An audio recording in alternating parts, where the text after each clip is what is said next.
Check 1, 2.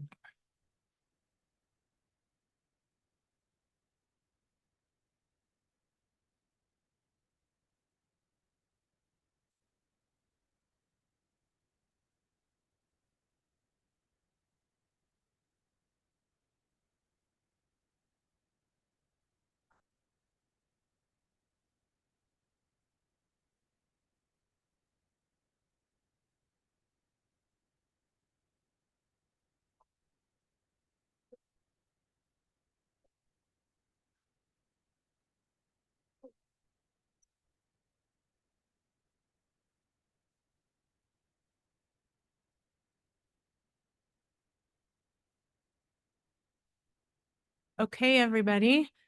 After a little break in the internet that it seems like it's been fixed, we're gonna get started in this room. So thanks for coming back after lunch. Just sort of a reminder of where we are in the agenda. As we talked about this morning, we organized the agenda as sort of going through the patient journey. So we talked about primary disease, and implications for that and managing symptoms this morning. We heard a little bit from Dr. Sullivan about surveillance and adjuvant treatments and some challenges and opportunities in that space. And then this afternoon, we have some time to really learn and listen to more about some of the latest treatment opportunities and research in metastatic disease. We have a number of different speakers this afternoon. We're really thrilled and honored that just some of the best in the world are here with us this afternoon. And I will encourage you to ask questions. We have time, and some of the speakers this afternoon you may hear from again on Sunday, more about their research as well. So you'll have more opportunities to ask questions than just this afternoon as well. So we're going to start with an overview. We hope that this will sort of frame the afternoon for us. So an overview of metastatic treatment approaches, and this we'll hear from Dr. Kamina Montazeri, who is a medical oncologist at the Massachusetts General Cancer Center. So Dr. Montazeri, thank you for being here with us.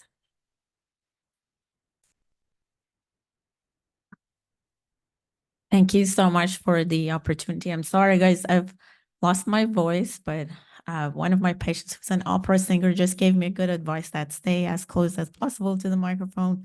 Don't try to speak loud because it'll go high pitch. So I'll do my best, and thanks for being patient with me. Okay. Oops. Right, so I will give you an overview of different treatments that we use in metastatic patients. As you know, it's been an evolving field, and there is not one right approach that fits all the patients.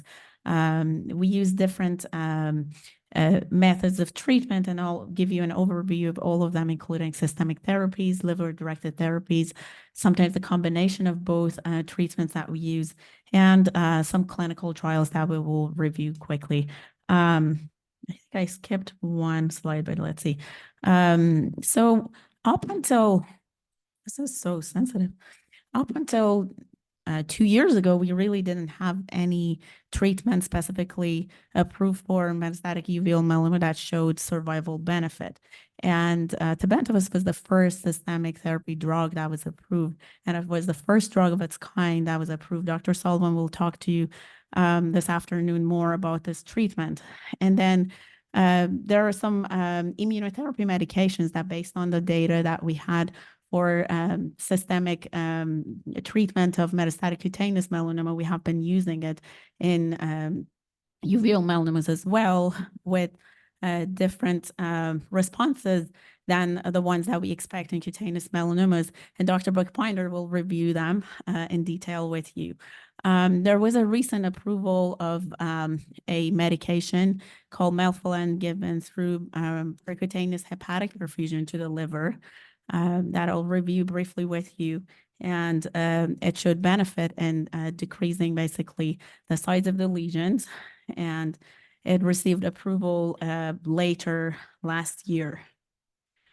So the optimal treatment approach for each patient may be different, and it's really a multidisciplinary decision-making that we do with our interventional radiology, radiation oncology colleagues together based on what the patient's genotype profiling is in terms of HLA status, based on the tumor burden of the disease, based on tumor locations, and sometimes the kinetics of the tumor and the rate of the growth. And also, it also depends on the availability of novel clinical trials that sometimes affects our decision. So, human leukocyte antigen is present in about half of the patients with European descent. And it takes a blood test to detect the presence of HLA-A*02:01. I recommend doing that for every patient, at least with high-risk uveal melanoma, because it will help keeping just the results in the back pocket and knowing the options in case the cancer recurs. Sometimes for clinical trial participation, even knowing it a few days ahead of time would help. So this is just a general algorithm for the patients with newly diagnosed advanced melanomas based on their general HLA status. And again, the decision may change depending on what we discussed, if the patient has bulky disease or if they have different symptoms. So in general, if somebody is HLA-A*02:01 positive, we recommend starting them with tebentafusp, which is standard of care and has shown overall survival benefit. But what if the patient has a disease that is rapidly progressing, or they have bulky disease, or they don't have tebentafusp as an option? Then we encourage them to participate in clinical trials if appropriate and if available to them. Sometimes we use liver-directed therapies, different liver-directed therapies for those that have disease mainly in the liver. And that includes a different variety of treatments that Dr. Werenberg-Klee will talk to you about in detail, and I'll give you a brief overview. But sometimes we have significant extrahepatic disease as well, or maybe sometimes the disease is only outside the liver. In those cases, we need a systemic therapy that takes the treatment to different parts of the body through the bloodstream. And that mainly includes immunotherapy as the standard of care. But we may have also the option of taking the patients to participate in novel treatment agents with immunotherapy or combination with different agents. So briefly talking about tebentafusp, it's a newer medication. It's a bispecific antibody. And it means that it has two arms, this antibody. One arm is supposed to attach to a receptor on the immune cell, and the other arm attaches to this protein called GP100, which is highly presented in melanoma cells. And that is presented to the cell surface by HLA-A*02:01. And that's why patients need to be positive for this marker to receive tebentafusp. phase 3 study, and then the 3-year basically follow-up of the study showed overall survival benefit. And it showed that most of the patients, basically half of the patients lived to 22 months compared to 16 months with the other choices that were on the study. And despite the benefit that the disease gives, the treatment gives for increasing the survival and improving the survival, it does not seem to shrink the lesions most of the time. Now, we see that a lot of the benefit comes even in those patients that have increase in the size of the lesions on the imaging. And Dr. Sullivan, again, will discuss further the details of this in his talk. The other options that we use sometimes in these situations that we have a very bulky disease, because we worry about the pace of the disease and we worry about the symptoms, is to try and use other treatment options, or sometimes we use a combination of different things. There are a few immunotherapy options that we can use. There were 2 studies with combination of ipilimumab and nivolumab together that showed increase and improvement in overall survival and durable responses. However, the problem is that with these treatments, there are fewer patients that respond to treatment with immunotherapy compared to cutaneous melanomas. So how does immunotherapy work? Basically, in general, let's see if I can figure this out.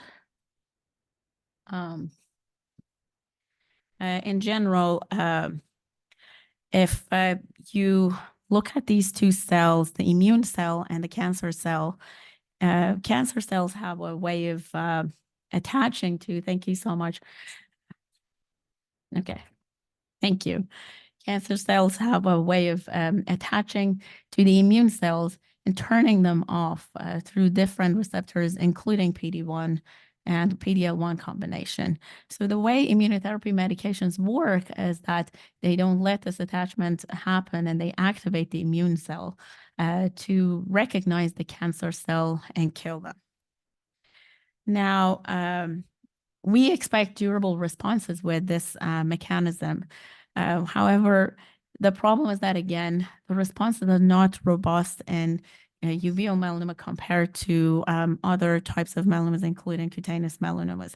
And the problem comes mainly due to the tumor microenvironment in the liver.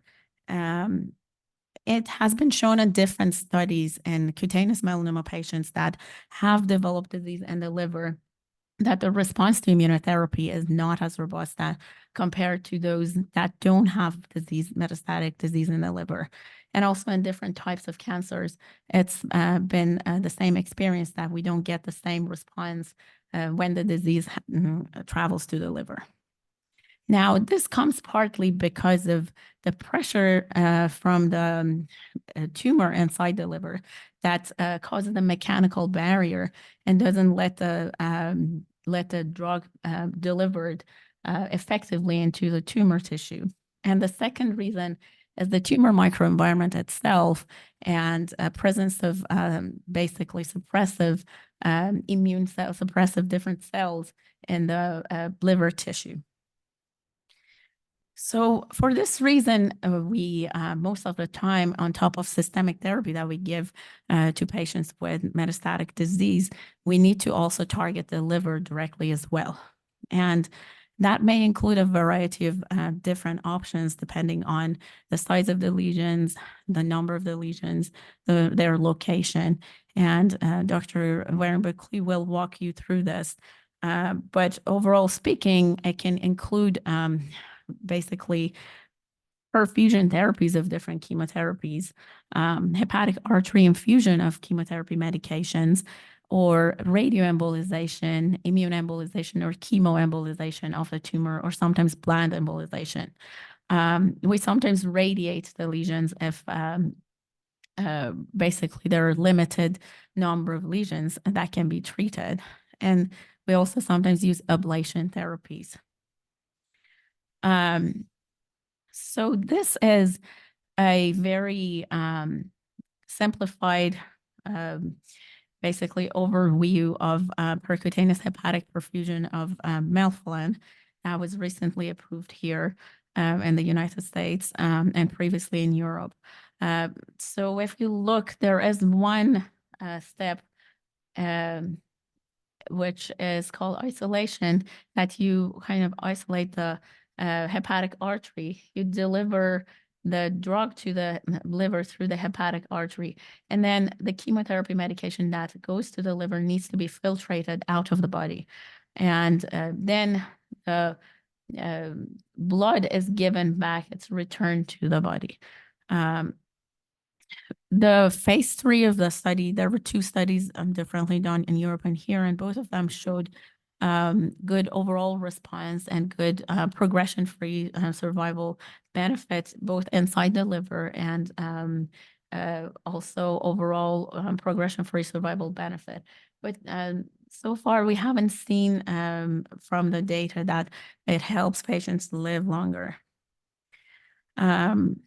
There was another study that the phase 1 of the study was just completed. It uses a combination of immunotherapy with a drug that is delivered directly to the liver through a pressure-enabled drug delivery system.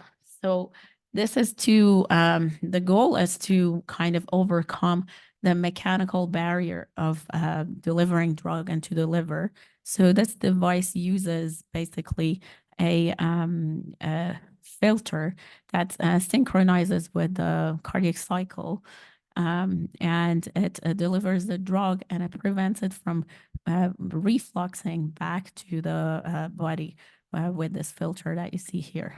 And the medication that's used, it's SD101, which is basically a drug called TLR9 agonist.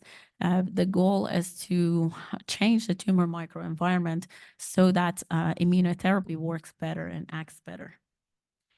So far, the results of the phase 1 that were presented at SITC showed that the circulating tumor DNA decreased in a good portion of patients, and about 86% of patients, and 59% cleared their circulating tumor DNA, which also corresponds with survival benefit.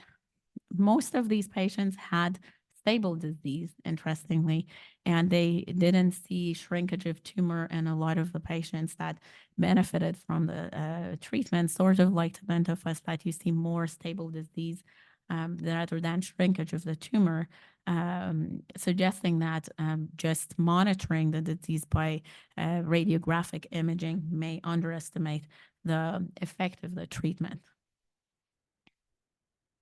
And in the cohort that the patients received nivolumab plus the drug at 2 milligram dosing, the 1-year overall survival was 86%. The phase 2 of the study, pending FDA review, may start hopefully later this year.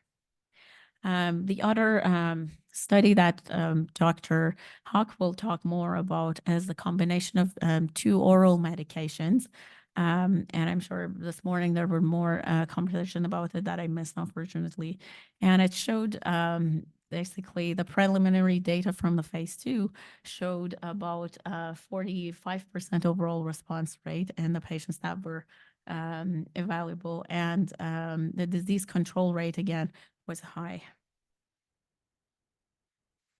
Now, there is a newer approach to treating cancer. And as you may know, this was approved in cutaneous melanoma patients recently, and that's called TIL therapy, or tumor infiltrating lymphocyte therapy. The main concept is to try and extract the tumors, basically lymphocytes that infiltrate the tumor, expand them outside the body, and activate them and give them back to the body so that these cells can take over and kill cancer cells. So it basically the simplified steps include collecting the tumor sample and isolating these cells and then expanding them and then freezing them and shipping them back to the hospital to the patient. And then the patients will get a short course of chemotherapy to decrease the number of the rest of immune cells in the body, the rest of the lymphocytes in the body. And then the medication will, which is consisting of the patient's own immune cells, will be given back to the body. There was a study of this done at NIH a few years ago, which again showed good partial response in some patients and complete response in 1 or 2 of them. And this is also another treatment that's evolving. So in conclusion, treatment strategies are evolving in uveal melanoma. It's a really exciting time for patients and caregivers and healthcare providers to see novel agents being tested and hopefully gradually changing the outcome of the disease. The optimal treatment approaches have not been established yet, however, particularly in those patients that don't have an HLA-A*02:01 presence. And the decision of how to utilize these drugs, how to sequence the therapies, requires a thoughtful risk-benefit discussion with multidisciplinary team. And we always encourage to consider clinical trial participation to have the opportunity of getting novel therapies. Thank you, and I'm happy to take any questions.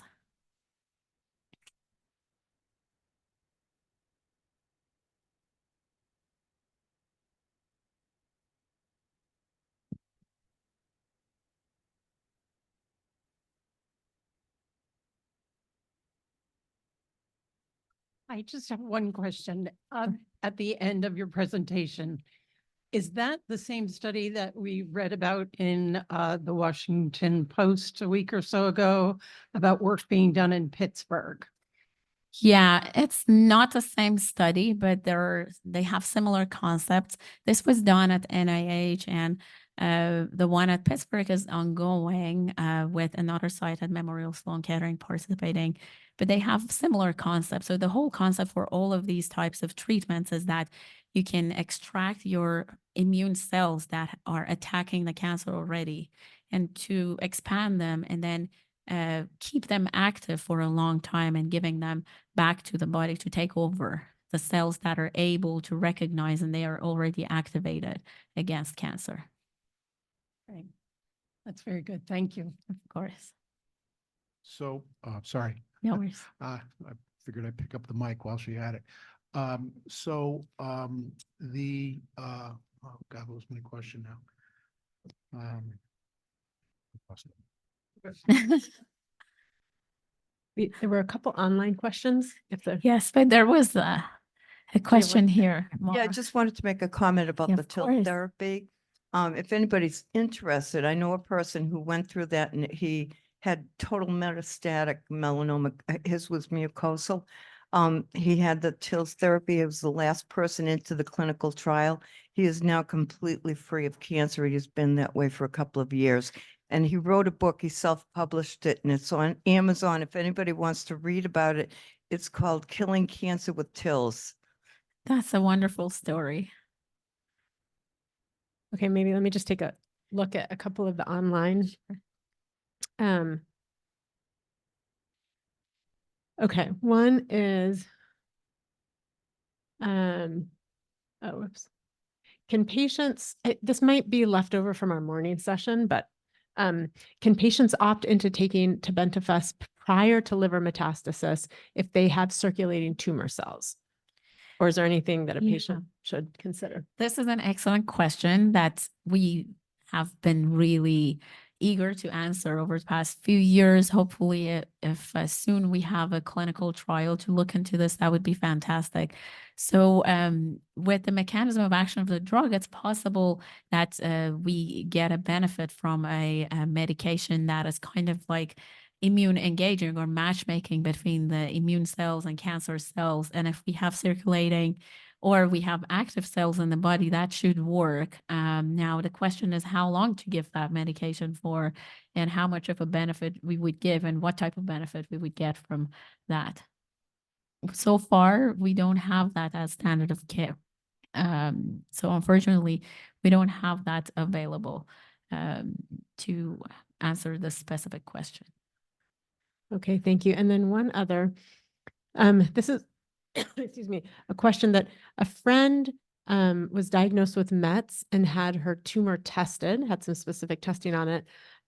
This person doesn't have access to their tumor tissue. And she's wondering, should or do doctors hold on to tumor tissue for a particular number of years that she could still get access to it? And she just makes a comment that she would have paid extra to have her tumor tissue kept if not. Yeah. But some centers do keep it. And so how would you recommend to patients who want to? So all test it? centers do keep it.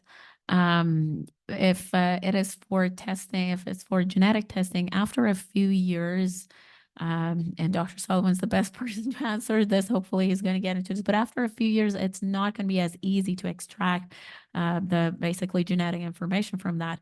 But all pathology labs keep that tumor tissue, which belongs to the patients. So they can request it if they need it to be studied somewhere else. Sometimes there is unfortunately not enough tissue, or for technical failures, it's not possible to use that, but it should be available for many years. So would you recommend a patient who's interested in accessing their tumor tissue to reach out to their doctor, or even to reach out to the It's part pathology? of their medical record, so they can basically reach out to the hospital and request it from the pathology department. Any other questions in the room?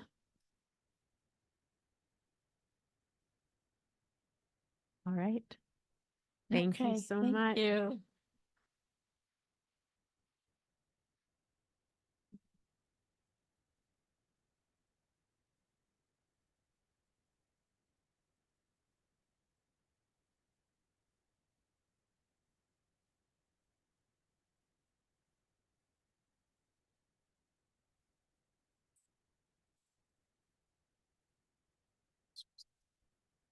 Labeled right now.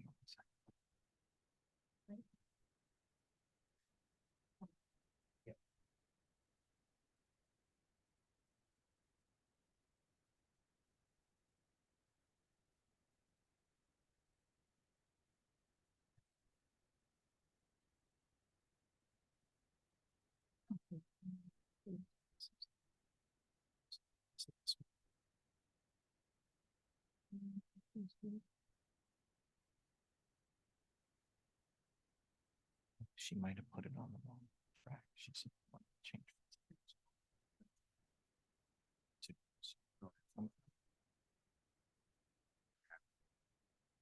Yeah, let me get the thumb drive here. This is the PM track. And this is what she gave me this morning. This, the one.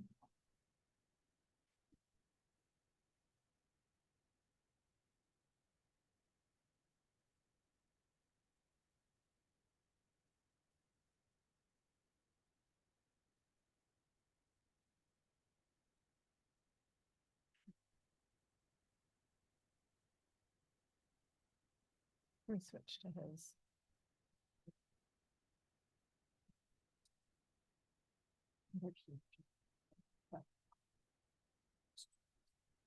Maybe can we switch to computers? Sure. If you have it, we can switch to computer, yeah. Oh, everyone's off, but it's so good.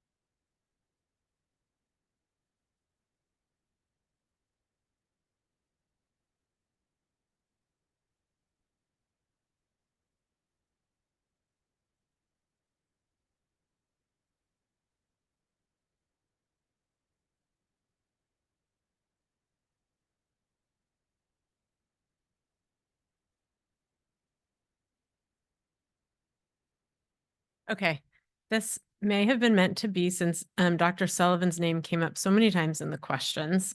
We're gonna have it's a little, we just spent all the time talking about how the agenda is like following the patient journey. So this can be a little outside the patient journey. I don't know how to get this to. Oh, we just went on to the next one for now. Yeah. I just don't know how to get the slides up there. Okay. So we're going to come back. Oftentimes, patients are sort of presented with liver-directed therapies prior to systemic therapies. I think having some conversation about when and how and why that happens is probably a good conversation to have at some point this afternoon anyway.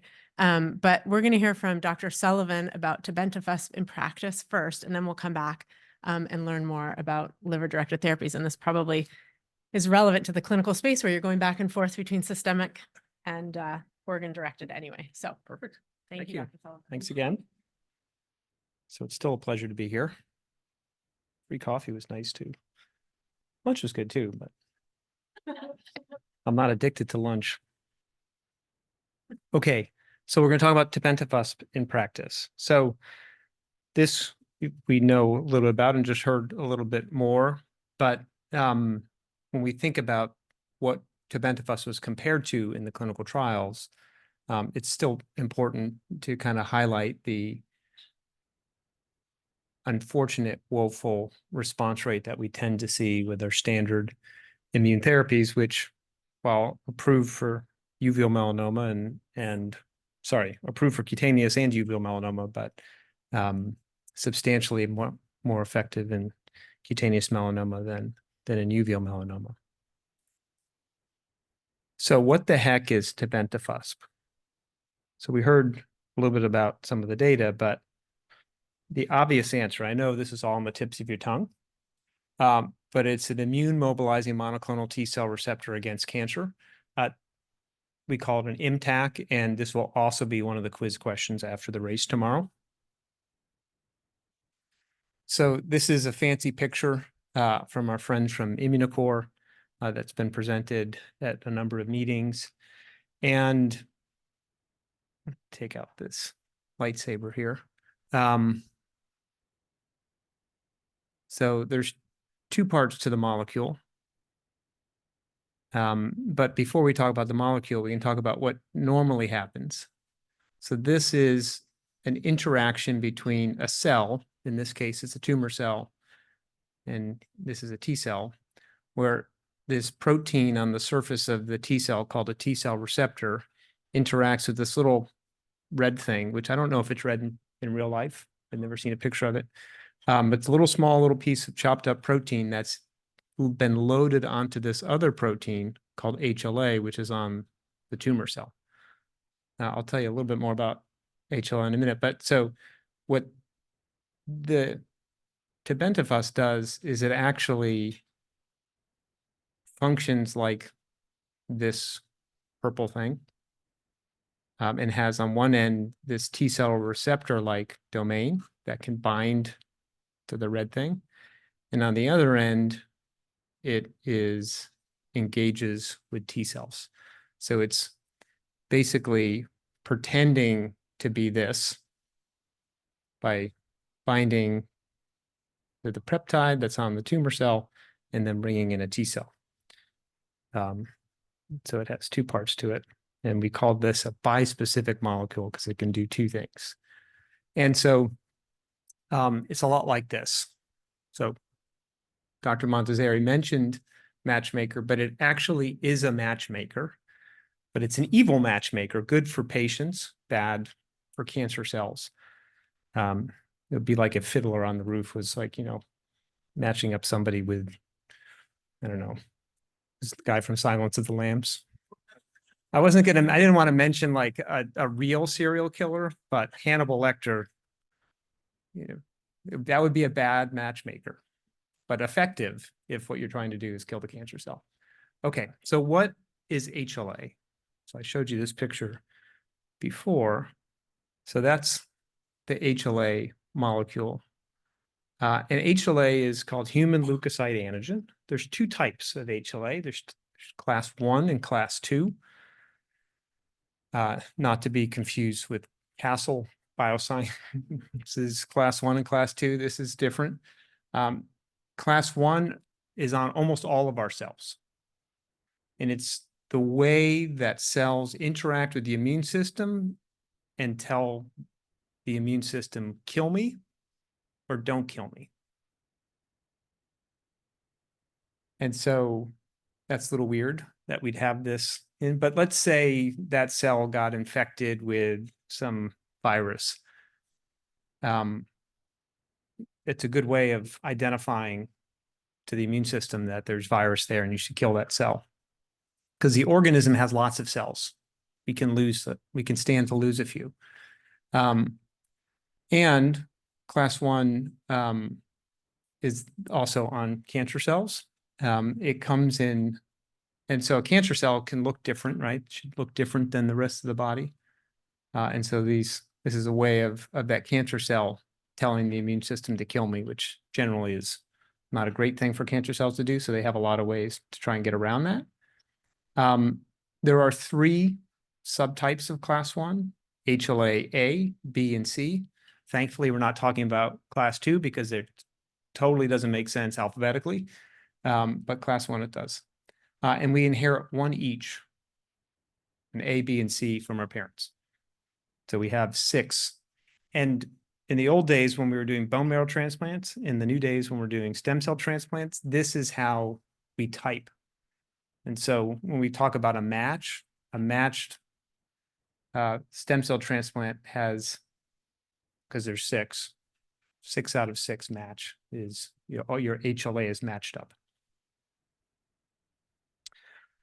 Okay, fine. So what's HLA A0201? So this is from a paper that Dr. Montazeri published. And it is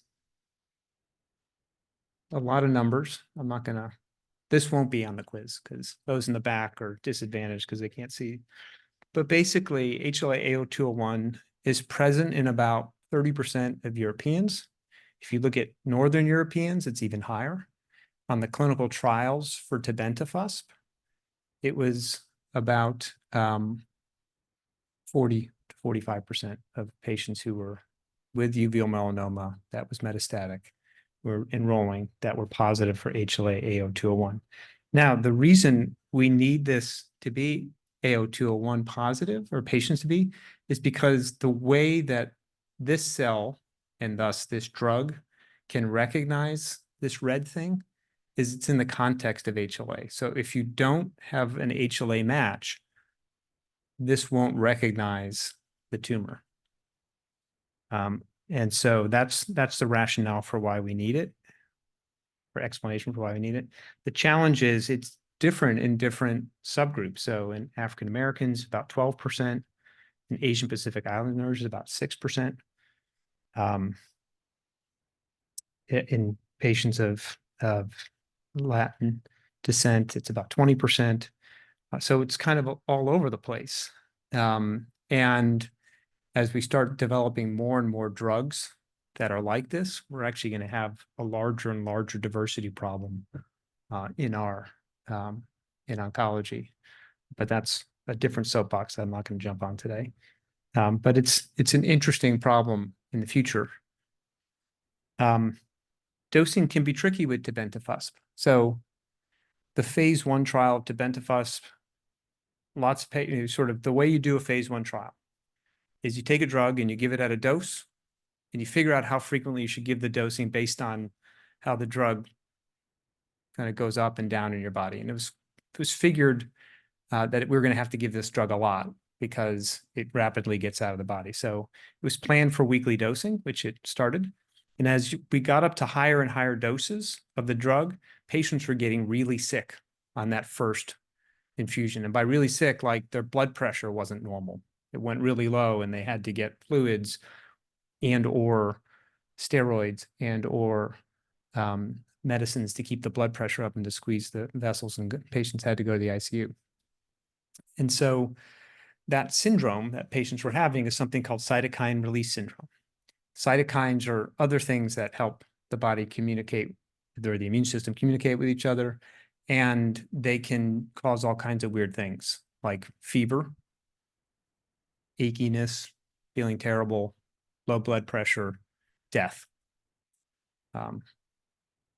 Before death, you can also develop really bad breathing problems. So it's not good. And so it was felt like, well, maybe if we just give a little of the drug in that first week, and a little more in the next week, and a little more the week after, we can get away with giving the dose that we think we need to give to have the effects in the body.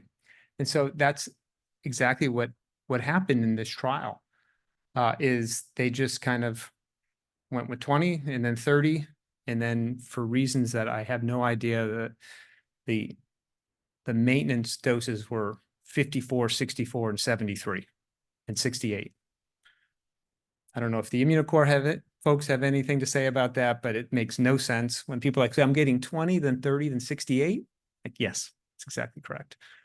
But that's what we do. And so in doing so, we still see cytokine release syndrome, and it's more likely to happen with the first dosing than the second dosing, than the third dosing, than subsequent dosing. We see a lot of rash that happens. The rash is incredible. Like, people are fine, and then their whole body turns red like a lobster. Like that. It's crazy. But then it goes away pretty quickly. And thankfully, you can manage it with topical therapies, and you can also manage it with antihistamines, and then you can actually prevent it with antihistamines. So it's scary. It was scary for the folks. It was scary the first, even though I heard about this, I was terrified the first time I saw somebody with that rash. But it actually is manageable. The chance of having severe problems where like your blood pressure go down is very low, thankfully. It's like less than 5%. But it's better to be in the hospital overnight those first few doses while you're amping up the dosing, so that in case your blood pressure goes down, then the nurse can give you fluids, doctors can come and evaluate you and give you other medicine if needed. It's way better than being at home with a low blood pressure or not being able to breathe, which is a higher degree of difficulty to recover from that. So as mentioned, we do 20 week 1, and you're hospitalized for overnight for observation, 30 with week 2, and you're hospitalized overnight, and then 68 week 3, and then 68 thereafter. Now, sometimes patients get 20 and they have a bad reaction, and the next week we give them 20 again and they do better, and then we give them 30, 68. So sometimes it takes us 4 or 5 weeks to get to 68, and then we're there. So it's a little weird. It's weekly, so it's a little bit challenging, particularly for people who are living not in the greater Boston area if we're treating at Mass General or Dana-Farber. But we figure it out. We get patients through those early times. And the nice thing about it is once you're out to here, it's a lot easier to give. Patients don't get the cytokine release syndrome. The rash is manageable. And so it goes from a high degree of difficulty drug to give to a piece of cake to give. And since it's an infusion, there are infusion centers that are treating patients with really complicated chemotherapies everywhere. And so we actually are able to connect with local oncologists that are really right down the street, literally, from our patients' homes. And so instead of having to travel 3 hours every week to MGH or Dana-Farber, they can travel 10 minutes down the road at whatever regional oncology center there is, and they can get infused there. And then we still see the patients every 2 or 3 months, depending on how they're doing, right around scans. So typically what we do is we treat them for the first 6 to 10 weeks at our center. We transition them to the other centers at that point, but then we stay very involved in the care of those patients, because obviously patients with metastatic uveal melanoma have a cancer that's not very common. And the people who are treating them, the oncologists are treating locally, honestly have no idea how to treat the cancer, other than maybe they should be on a clinical trial. And so they're grateful for us to be involved still, but they're happy to manage this for our patients' convenience. Okay, so clinical benefit can be seen. So this is data from the phase 2 study. So this is what's called a waterfall plot, and down is good. That means tumors are getting smaller. Up is less good. It means tumors are getting bigger. these little lines are really there just to help us define what a response or progression of disease is per some criteria we use. Down here, this is what's called a spider plot. And so down is good, and staying down is even better, because that means that there's been some durability to that response or regression of the tumor. And so about half of patients are having some benefit with reduction of tumor, and about half, or maybe even a little bit more than half of patients are having some control of disease that's lasting. This is months. So this is like a year, 2 years. So we're beginning to see, and this is the first data from the phase 2 study that was published, showing that some patients, a subset of patients, are actually doing remarkably well on this. In fact, the piece of information that really caught the eye of the investigators and patient advocacy groups is that these patients have been treated with a lot of other drugs. Very commonly in that scenario, when patients, certainly 5 years ago, when patients who had metastatic uveal melanoma had been treated with several lines of therapy, that they didn't live very long. Maybe they'd live 4 months, 5 months, 6 months. 2/3 of patients were alive at a year. And so that piece of information began to be like, I think there's something to that. And usually people are like, yeah, it's just the patient selection. That's not real. I mean, it's real for that trial, but it's not necessarily reflective of what reality is going to be if you treat everybody, but then a larger number of patients. But it did seem that there was something different about this drug. Now, interestingly, it seems to do what it's supposed to do in some patients. And so I'll take you through this. This is a baseline biopsy of a liver metastasis. Brown is staining of immune cells called T cells. I think these are 3 different patients. And then this is right after the drug was given. So this is day 3. And you can see some brown, lots of brown. So that means that there's a bunch of T cells that either got there or started. T cells are interesting. They can clone themselves and then like double. And so this could be reflective of clonal expansion, that process I just described, or it could be influx of new T cells. Same thing here, and to a lesser extent in this patient. And what was seen is that in green here, this is PR. It means patients who had a partial response, versus red, which is patients who did not and had progression of the disease on first scan. Red means that there was more expression of these genes, and these were all immune genes. So in patients who responded, they could actually see in the tumor biopsies that there was more good stuff happening that sort of supported the fact that this drug is indeed not just matchmaking, but that there's other things happening immunologically, and that those immune cells are getting activated and are stirring up the environment of the tumor. So the lessons from the phase 1 and 2 trials. So it's a novel drug with evil matchmaking properties. It's HLA restrictive, so it's only an option for about 40% of our patients. The uveal melanoma patients on the trial, there are also skin melanoma patients too. The uveal melanoma patients on the trial seem to live longer than expected. And it was hard to start at the top dose, and so you needed to just ramp up dosing due to the risk of that toxicity called cytokine release syndrome. In a limited analysis of tumor biopsies, T cells seem to be getting in and/or were activating. And so the definitive study was this one, which was patients who had never been treated for their advanced/metastatic uveal melanoma. They couldn't have had liver-directed therapy, which you're about to hear, maybe. Dr. Warenberg-Klee. And they had to be HLA-A*02:01 positive. Now, we talked before about randomized trials and that we don't like them from a patient perspective, but they're critical from a regulatory perspective and a scientific perspective. You can do little tricks, and sometimes you can randomize more people to the drug you think is going to be effective as a way of sort of enticing the gods of chance and justice to make it a little bit more palatable. So this was a 2-to-1 randomized study.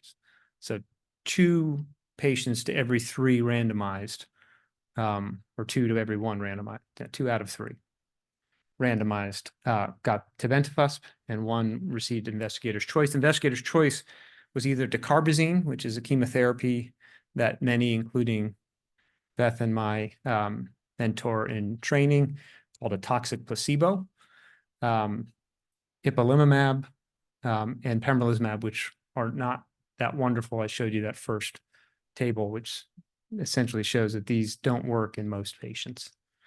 And what were the results? Well, the results, you saw this from Dr. Montazeri. I didn't bother putting the 3-year follow-up data in, but the yellow curve is better than the blue curve. I don't really love showing survival curves, but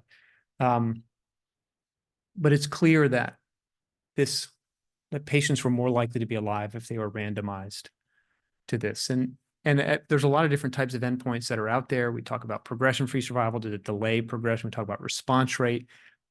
This drug doesn't really do that. There weren't more responders, maybe numerically, but not statistically.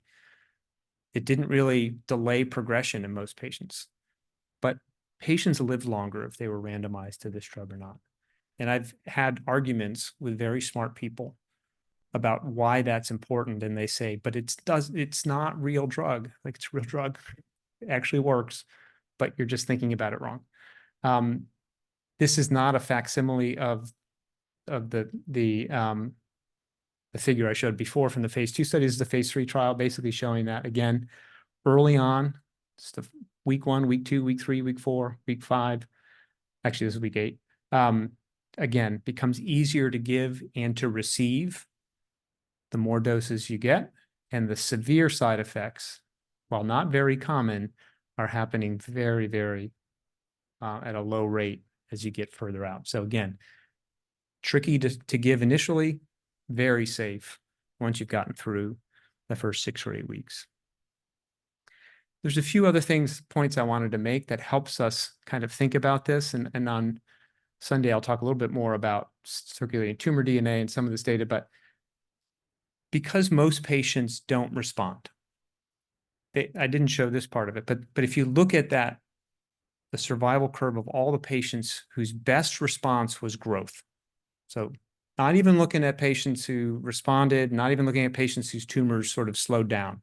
If you just looked at the patients whose tumors grew as the best that their scans looked, that's where almost all of the separation of the survival curves were. Patients lived longer, even with progressing disease, when they received this. And so one logical question is it better to keep going after there's been some growth?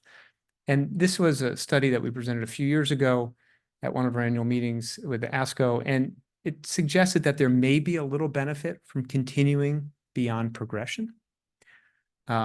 This was data we presented last year at a different cancer meeting, which showed that of all the patients who went on the study, this is a ctDNA, which basically is looking for particles of DNA that are from the cancer, and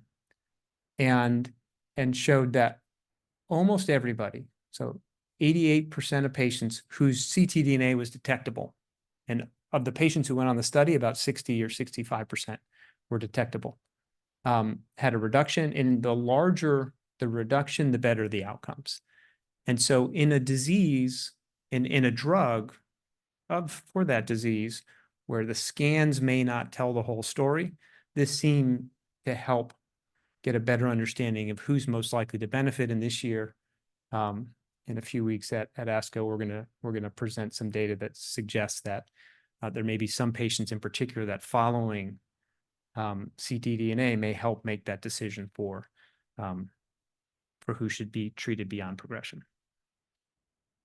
And this is mentioning again that the overall survival was better for those who had reduction, and it was way better. So if you see the separation of these curves, it's a little bit more, but if you see it here, it's a lot more. And so these are the patients who went from detectable to undetectable after 9 weeks of therapy. And so those are the patients who had the best outcomes. Actually, they had very similar outcomes to the patients who you couldn't detect it, and you still couldn't detect it. So turns out that there is something to be learned, even from the patients that you couldn't detect the ctDNA.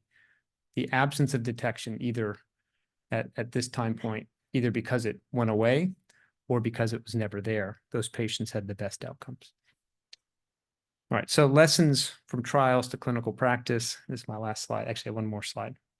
It's not as fun as the last slide from the last talk, because it doesn't involve beer. So all uveal melanoma patients should have HLA typing, particularly, as Dr. Montazeri said, those who have higher risk of disease. But I would make an argument that honestly, anybody that Dr. Montazeri, I'm sure Dr. Buchbinder sees, Dr. Hawk sees, or I see in clinic and follow-up, we just send it.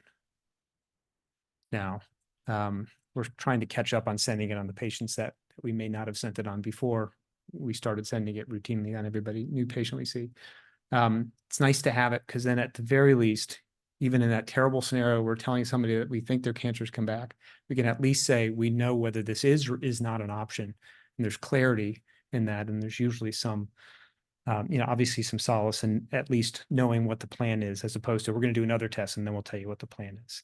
Dosing's weekly. That's not a lot of fun, but thankfully we are capable of delivering this therapy closer to patients. And so that really is helpful. But again, there is a investment in time for those first week and a half or so, or sorry, first month and a half or 2 months or 3 months where they're going to have to keep coming in here. There are the overnight admissions for at least the first 3 weeks. We often treat beyond progression because there's data to support it. And we consider the use of ctDNA to help guide management. We're beginning to send this on our patients. Again, we don't see it in everybody. The test that was sent, that was part of the study, is not available commercially. If you want, I can send you the rep's name that you can try and hammer home with emails to say you should make it commercial. They may never work with me again. But that's okay, particularly if they let it, but it's a really good test. And that test doesn't require tissue to send it. Whereas usually what we're doing now is we're sending tissue to create an individualized test. And then we often continue treatment until disease growth. And oftentimes when we see disease growth, particularly when we see disease growth in just a few tumors, we often engage with folks like Dr. Werenberg-Klee to help us do local therapy to those to try and get better control of the disease. And then we actually will continue it.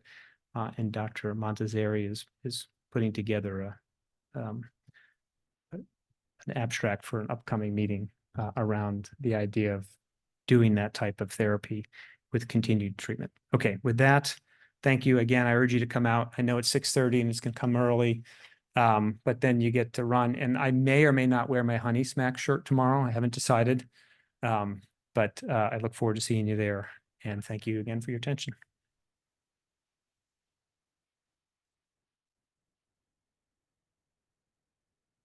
Any questions?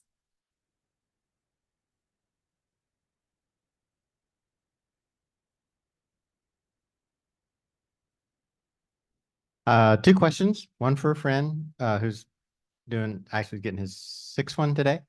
And so a lot of side effects have gotten a lot better, but he still has a lot of fatigue. And he was wondering, do the side effects, are they cumulative as you take the Deventiva? Yeah, it's a really good question. The data from the studies in our clinical experience would be that for most patients, they're not. Okay. They actually get better. They may not go all the way away. And of course, a weekly drug, if you feel very tired for 2 days after, you basically used up 3 days a week, right? Of not feeling great or having to come in and get treated. So that's not lost on me. But most patients do begin to feel better. Okay. As time goes on. Certainly the rash gets less and less annoying, and patients generally will get a little less fatigue. So most drugs are the opposite. They just get more and more toxic as they sort of stack up in your body, but this seems to have the opposite effect. Okay. And then my other question, make sure I understood the circulating tumor DNA test that's not available. Is that what you were saying? That's correct. Okay. Yeah. So I can't just go back and ask for it then. So there are lots of circulating tumor DNA tests out there, and many that do what the test that was designed for the study do. That type of test is anybody with cancer, you can draw blood and send it, and they'll look for the specific mutations or alterations that are common for that cancer or common in cancer more generally. Mhm. So what that test was is this company makes a test like that with all the mutations that they thought are relevant in uveal melanoma, and then also looked at relevant mutations in skin melanoma. So there are BRAF mutations, NRAS mutations, things like that. And so it was very easy and straightforward test. That company doesn't have that available. They have a tumor-informed test, which is actually in some settings maybe better, Mhm. where you send your tumor to the company, they isolate the DNA, then they make a very specific test based on the alterations in your tumor DNA, and then that's what they test. Okay.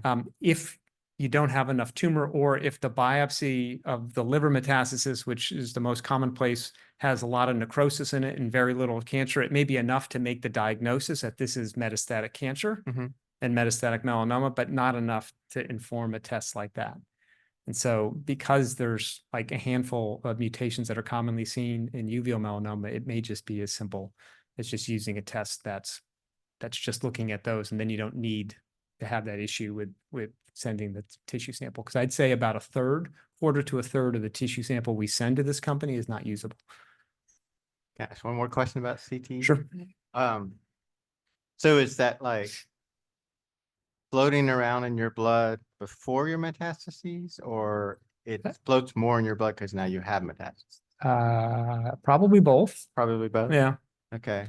That we won't go into the concepts of metastases, but obviously anybody who develops metastatic disease, the scan wasn't good enough, but there was still cancer in the body. And one way that might be able to detect that a little earlier is looking for something like, let's look in the blood and see if there's things that are like cancer in the blood. And so that's what you can begin to look at. And one of the things is DNA from the cancer cells that get shed into the blood. Yeah.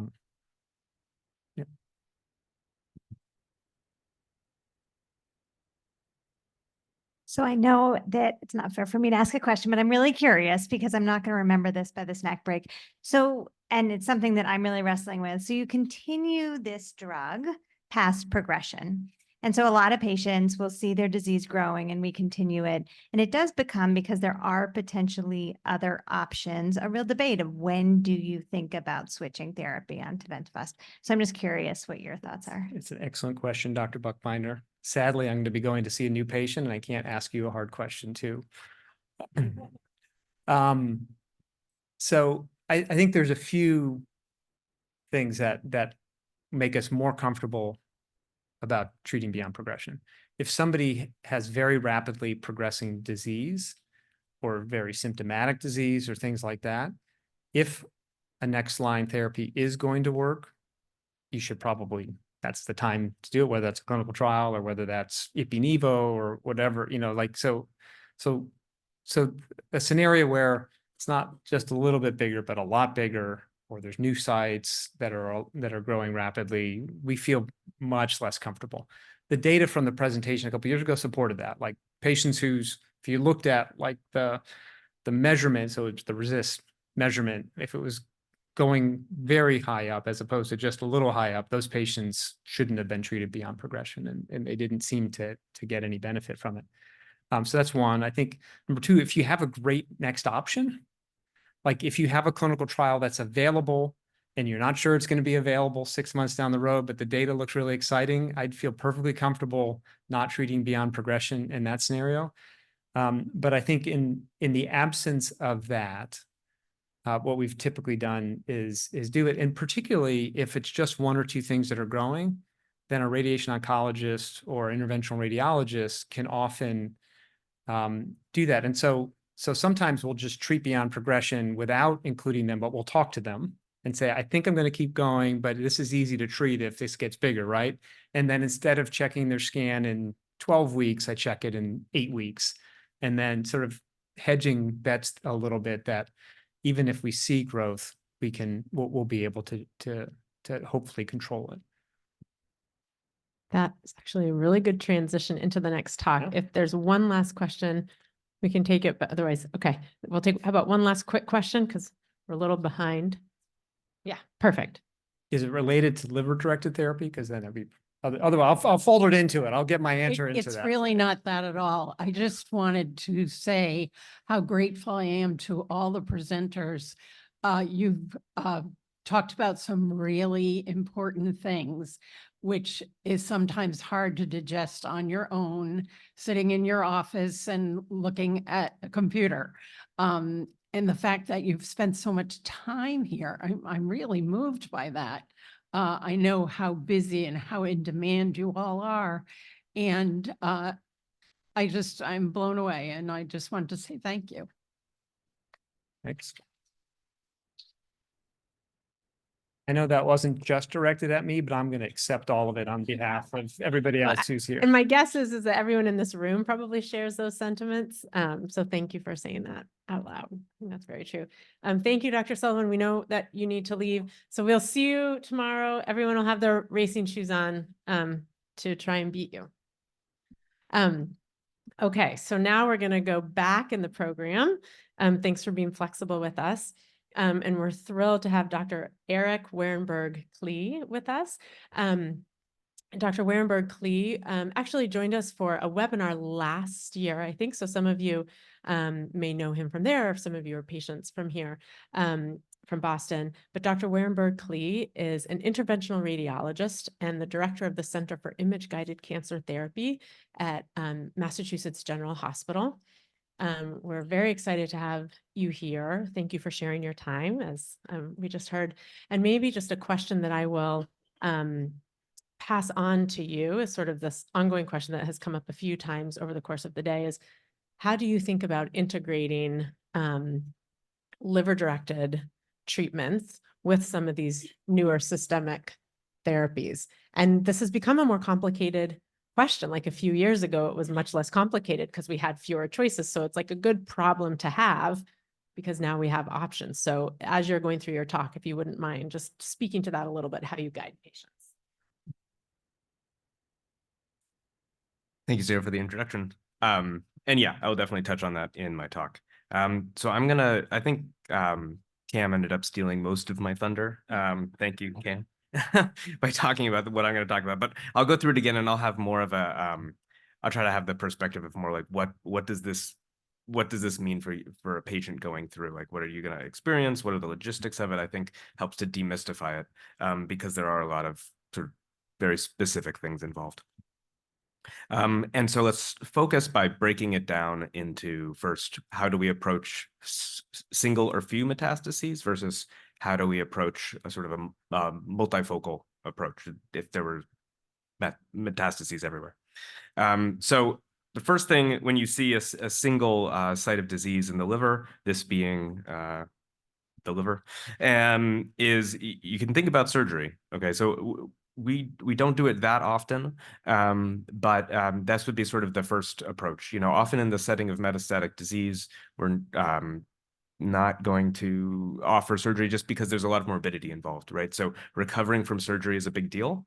And if in the interim you were to develop it, and while you're recovering from surgery, you often cannot get many of these systemic therapies, okay, because they would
Okay, and then the last approach, and this is going to segue into, this is going to be my bridge into talking about multifocal disease, but is what's called radiation segmentectomy.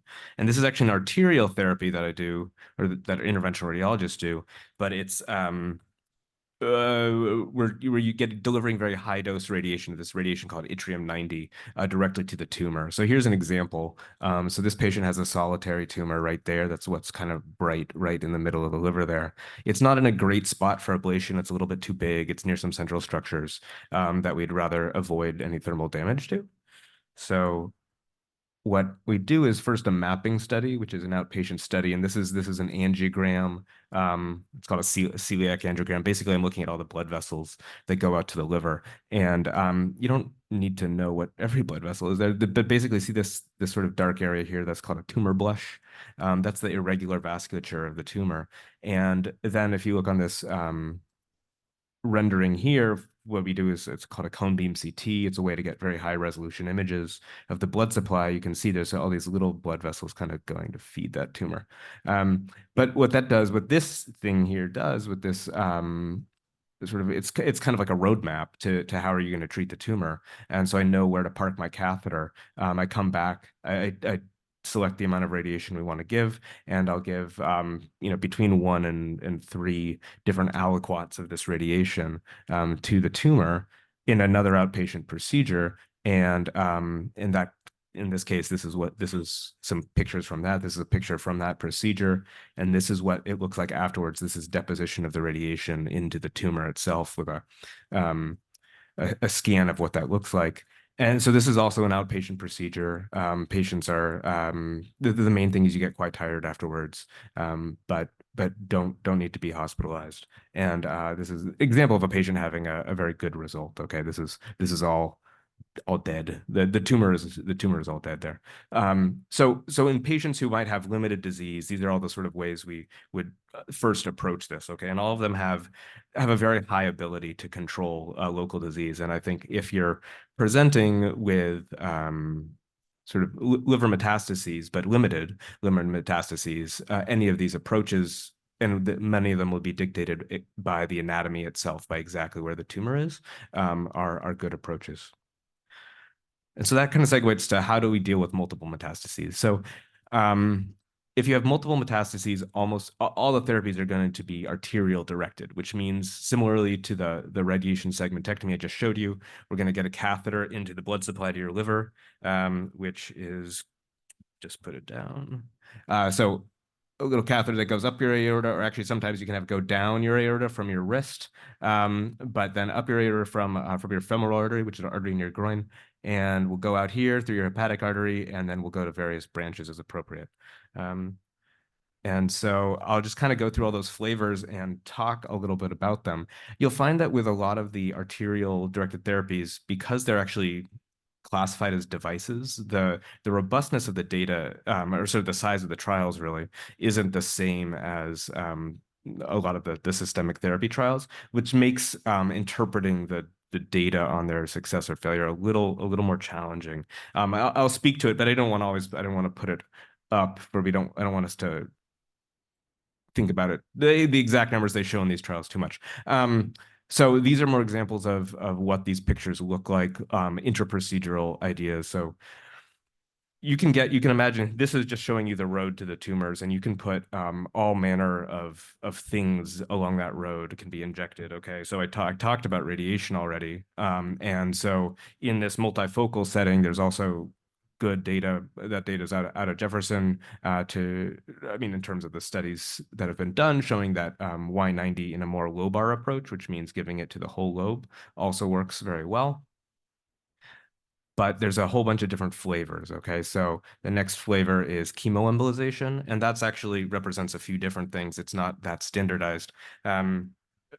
So Jefferson will actually do mostly BCNU taste, which is actually mustard gas. But and they mix it with Lopiodol and they give it, and that's something called conventional taste, C-taste. At MGH and at many other places, we're doing actually more DEB taste, which is drug-eluting bead taste, which have doxorubicin on it. And that's really based on where the most DEB taste is being done, which is for a different indication for hepatocellular carcinoma, where we do DEB taste with doxorubicin all the time. Okay.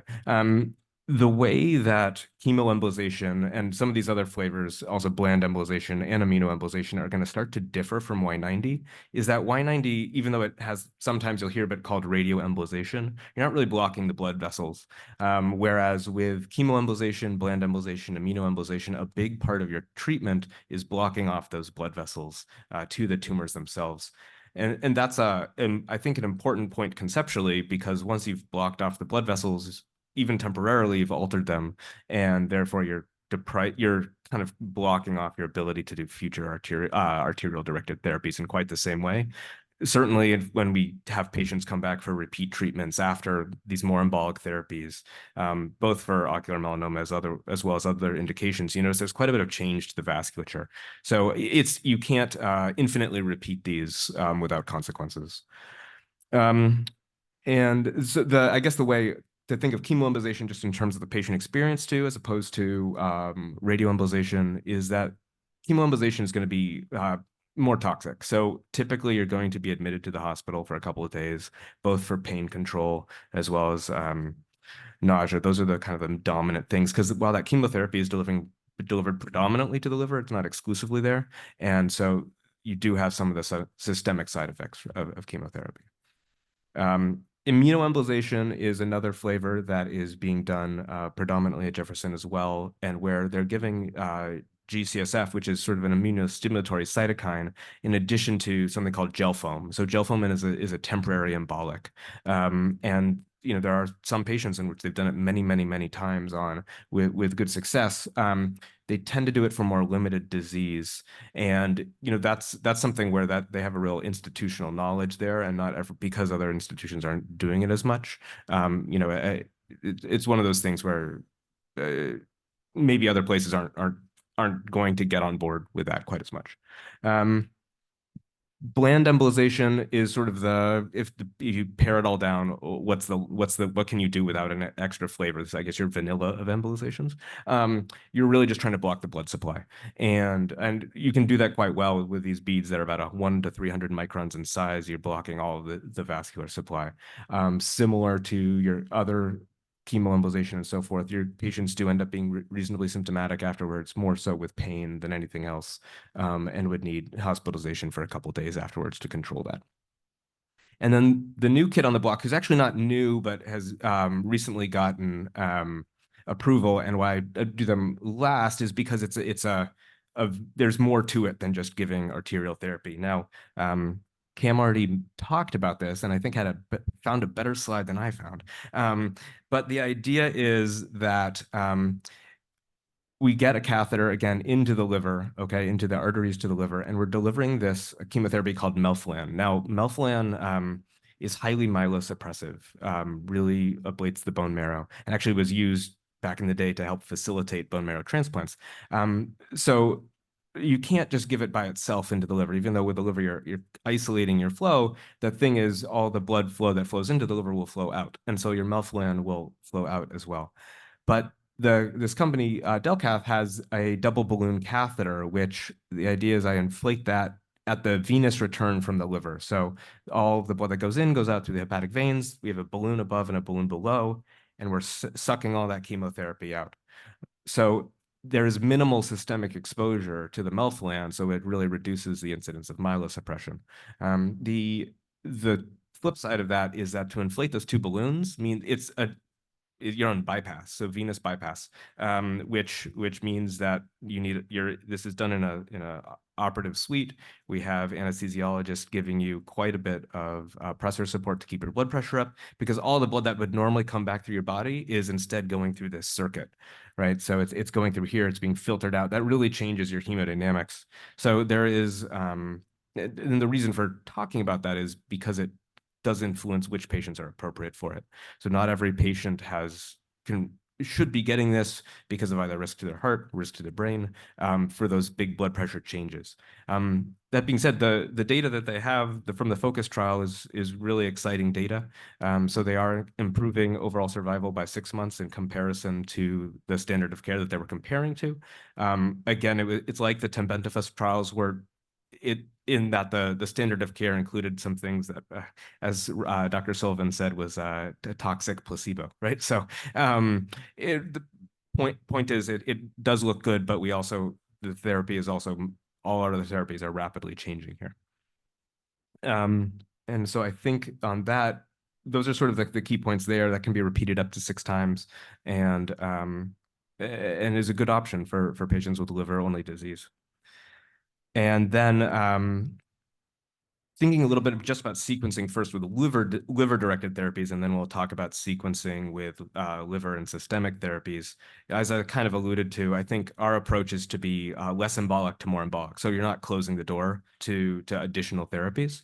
And there are additional investigational arterial therapies that were mentioned by Cam as well. So SD-101 infusion, which the idea there is to really alter the liver tumor microenvironment to make the liver less immunosuppressive and to facilitate response to checkpoint inhibition. So that's done in the context of systemic therapy.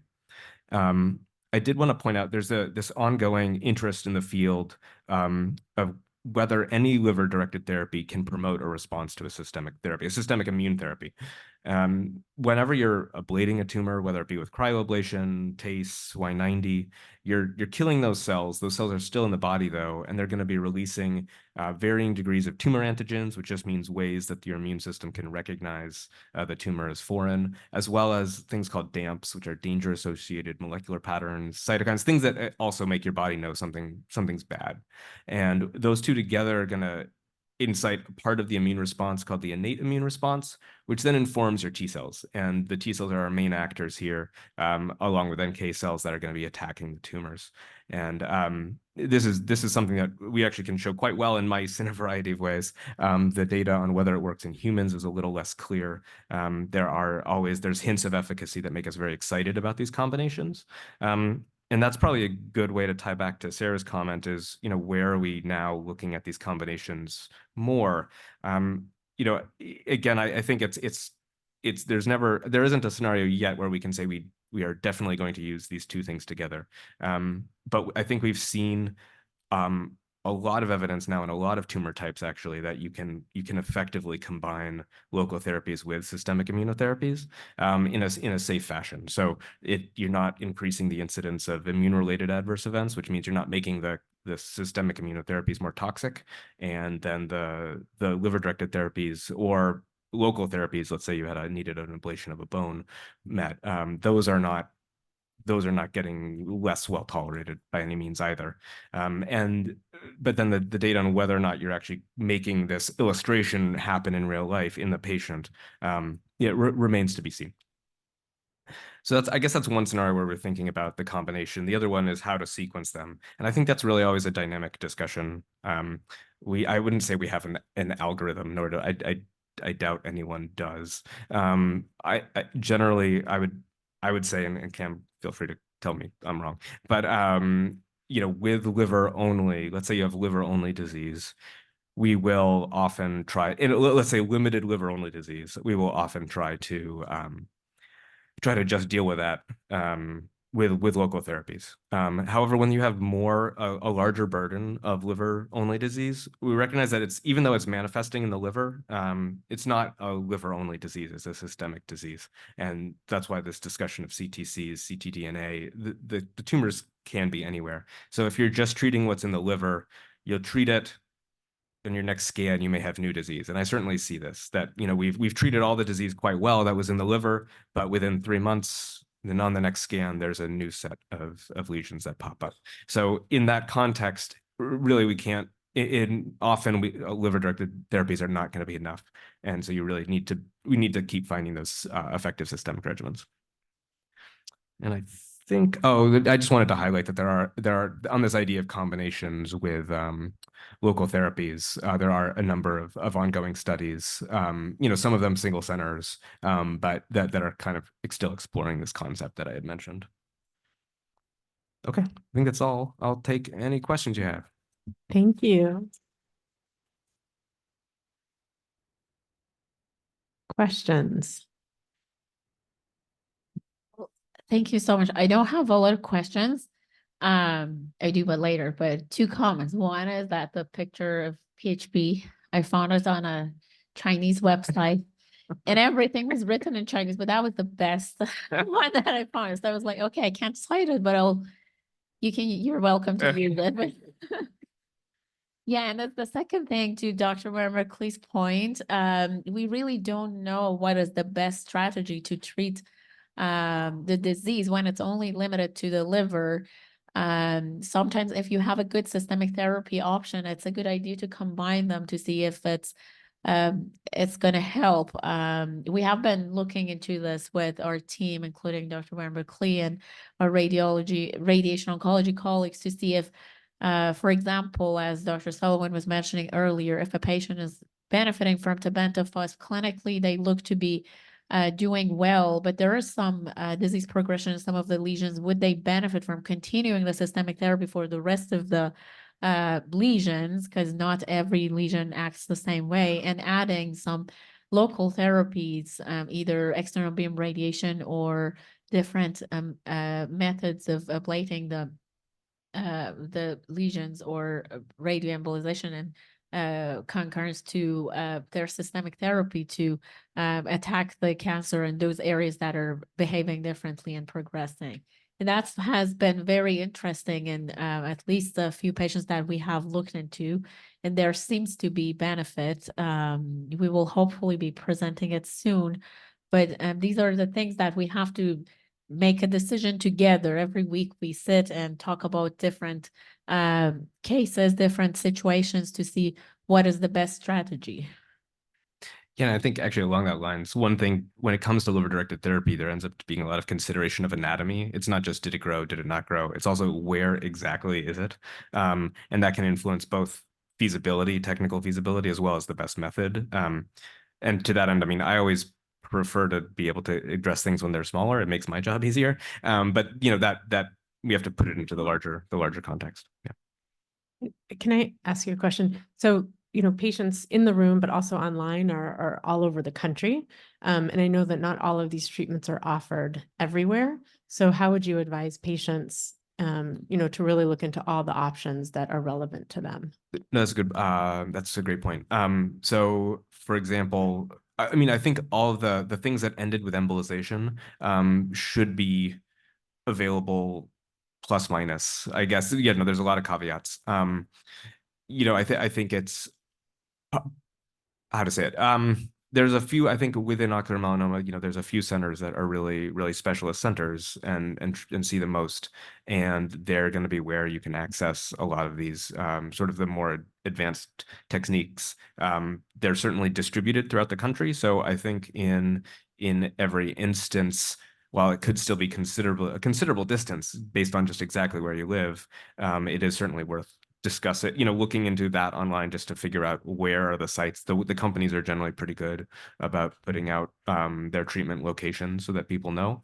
And I think there will be more coming online, particularly with the Hepzato, with the melphalan, because that just recently got approval. It is quite a bit of a process to bring your center up to have what you need to treat, but there are definitely already places on both sides of the country. Yeah. I think if they're on a forum and asking about it, they're going to be able to find the place. Yeah. Good point. Any other questions?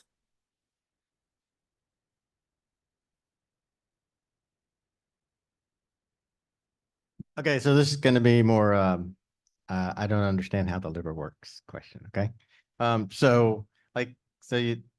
know that the liver can keep going and sort of keep doing its job with less and less of itself for a while. So every time you ablate a tumor, you immobilize that part of that tumor? I mean, are you taking away some capacity or capability of the liver? That's a great question. And it's you're actually understanding the liver pretty well by asking that question. I don't so- have brain cancer yet. Yeah, so the liver has here, I'll let me see. Let's go here. Okay, so I'm just showing you one blood supply to the liver. This is the arterial blood supply, but your liver has a dual blood supply. So it's supplied from both the arterial side and also your portal vein. So all the blood that comes out of your gut, it goes into the portal venous system and then gets drained into your liver. Most of your normal liver is actually supplied by your portal vein, whereas tumors are actually predominantly supplied by the hepatic artery, okay, by the arterial side. That dual blood supply is at the crux of what I do, all these arterial therapies, because it allows you to get away to a degree with damaging the liver, damaging tumor without damaging normal liver. The other aspect of the liver is your liver has huge regenerative capabilities. It's actually, it's shocking how much liver you can whack away, for lack of a better word, with and patients still do okay. So we're always very mindful of it, but you can get away with a lot.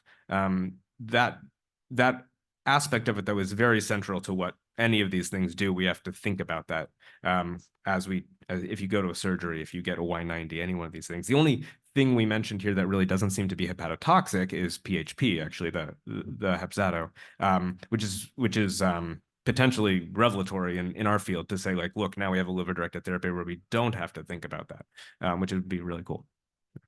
Yeah. Thank you very much, Dr. Warren-Berkeley.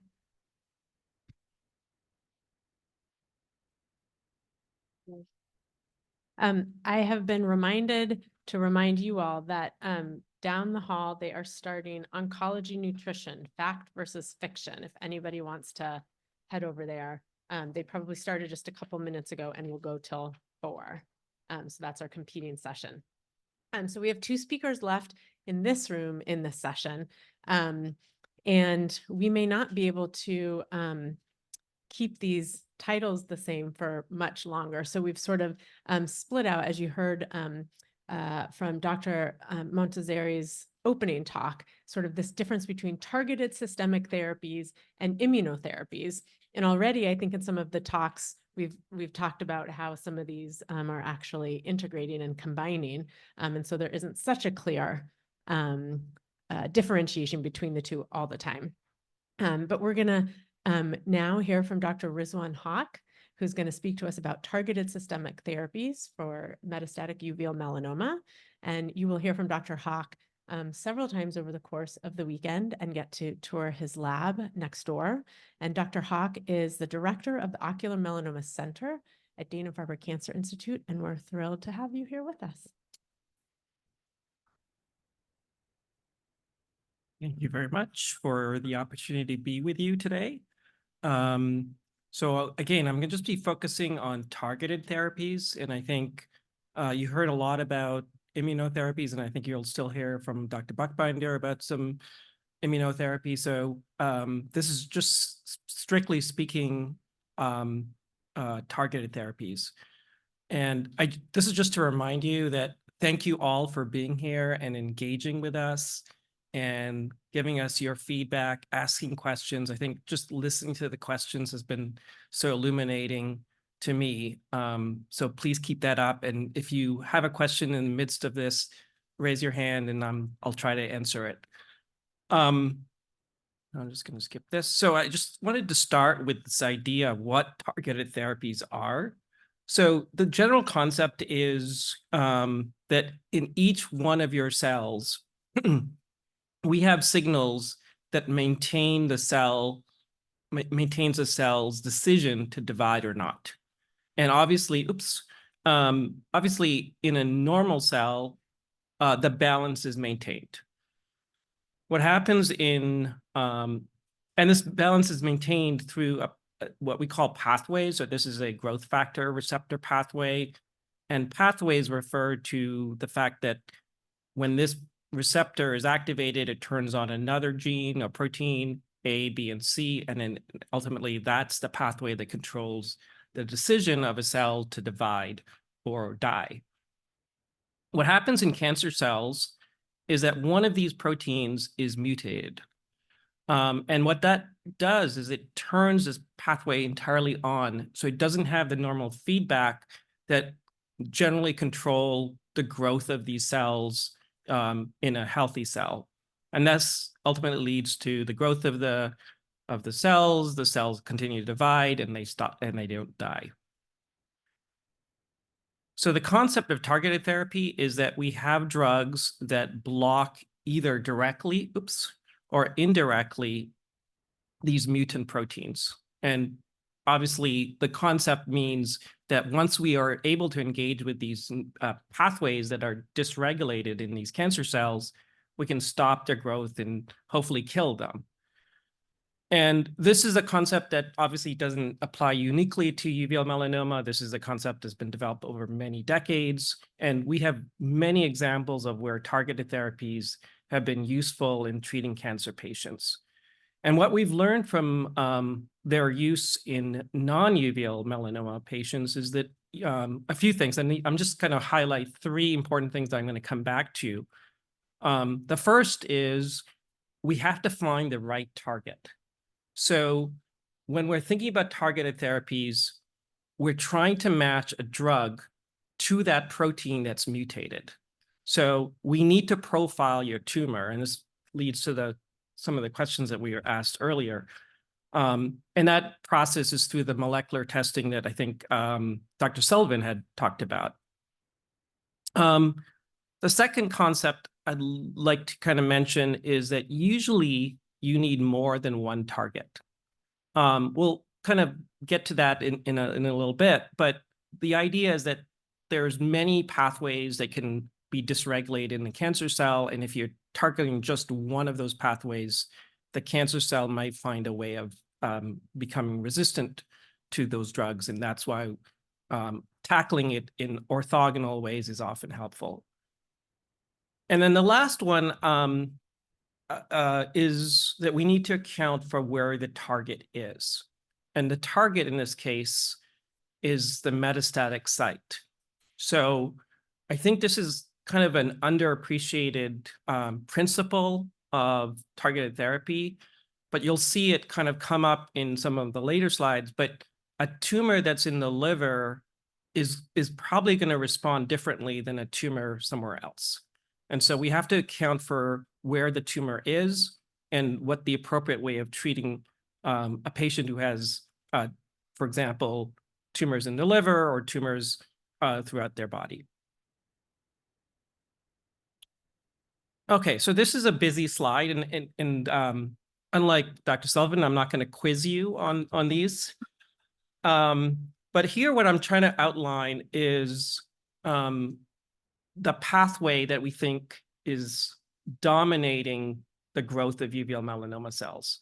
So as many of you know, the vast majority of uveal melanomas have a mutation in this gene called GNAQ or GNA11. And when this is mutated, just like in the diagram I showed you, this triggers a whole program, a pathway that leads to growth and proliferation. There's many proteins involved.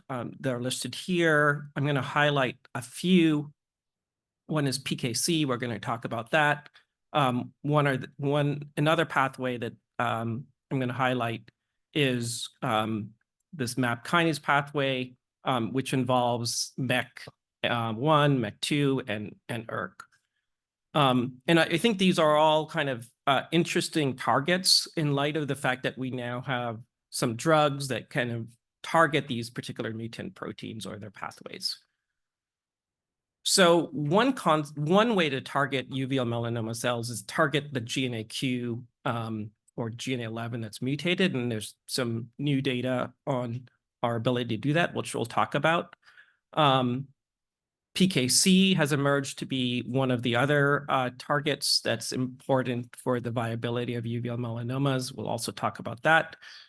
And then finally, the other kind of pathway that I'm going to talk about is targeting MEK1 and 2, or downstream of this pathway, which involves this gene called MAP kinase. So I'm going to start from the bottom and go all the way up. First focusing on the MEK inhibitors. And and the MAP kinase inhibitors. And I just wanted to, I'm not going to put a lot of time in this, but I just wanted to make this point because for a long time, we've been trying to use these inhibitors for the use in uveal melanoma. And unfortunately, what we found is that various ways of targeting this pathway, either through inhibitors of MEK1 and 2, or the MAP kinase itself, really do not have a lot of activity in our patients who have metastatic disease.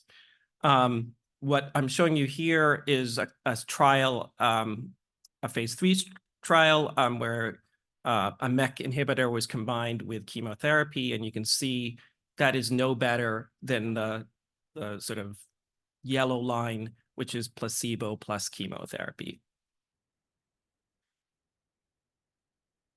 Okay, so now we're going to turn to PKC, and PKC has, there's a lot of preclinical data that some of which started here maybe 15 years ago, suggesting that PKC is an important driver of uveal melanoma's growth. And this has been tested with a variety of PKC inhibitors. The first one here was tested, and you can see that it was just tested in various dose levels. And you can, what I've highlighted there are the patients that achieve either complete response and partial response. And you can appreciate those numbers don't look very good. But fortunately, we had some progress with another PKC inhibitor, then known as LXS196. And you can see that at the dose that was found to be tolerable, in patients with either GNAQ or GNA11 mutations, there are a proportion of patients that derived clinical benefit. And that was kind of a very important step in our development of targeted therapies for this disease. PKC inhibitors alone do have some efficacy in primary uveal melanoma. This is a very small study showing you here a patient with a eye melanoma treated with darvosartan, which we're going to talk about. And you can see that 5 of the 6 patients here had some tumor shrinkage. And the study will be presented in ASCO in a couple of weeks. Now, the challenge with using the PKC inhibitor in patients with metastatic disease is illustrated in this slide. So remember, we're trying to target PKC. And what happens is that in the liver, there's a bypass pathway. And the bypass pathway involves this chemical here called HGF. Oops.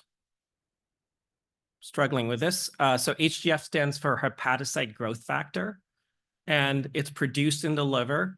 And when it's produced, it activates a receptor, which is shown here, which is called c-Met. And when c-Met is activated, as you can see from the big blue arrow, it bypasses the effect of PKC inhibitors. So this is a bypass pathway, which fortunately can be blocked through the concurrent use of a MET inhibitor, which is crizotinib. And so the idea now is to combine a PKC inhibitor with a MET inhibitor, and that was done in a phase. Whoop, that doesn't look right. So that, well, the concept is probably clear here. So we're gonna, instead of looking, this is a PKC inhibitor darvosartan in combination with crizotinib, and that's also spelt wrong. But what we're seeing here is, well, I think a lot of these slides are messed up. I'm sorry about that. But let me see. Use this. Okay, so so what this is showing here is patients on to the right. Oh, thank you. Patients to the right have better responses to this combination. And you can see that you probably can't actually see the numbers, but these are very significant suppression of tumor growth.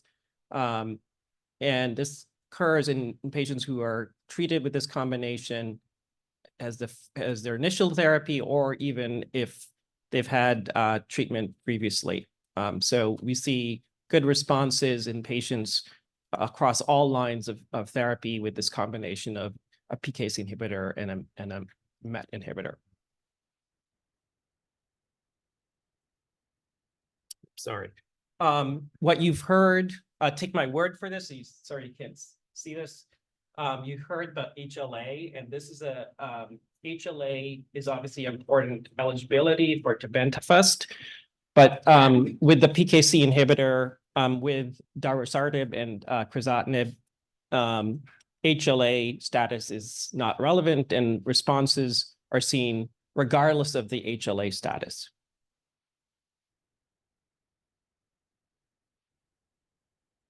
Okay, so we finally have a slide that we can review. So this is a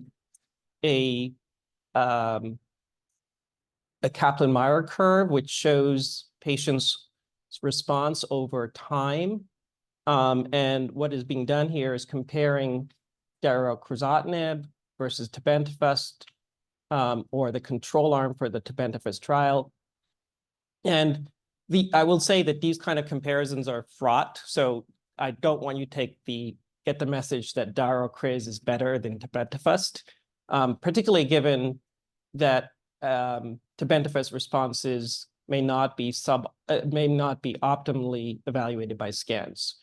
But what you can see is that daro-criz does have this tail in which patients continue to have responses up to here 24 months after starting the treatment. So this is somewhat different than some of the other targeted therapies that we've seen in other malignancies, in that there seems to be relatively durable control, at least in a subset of patients with daro-criz.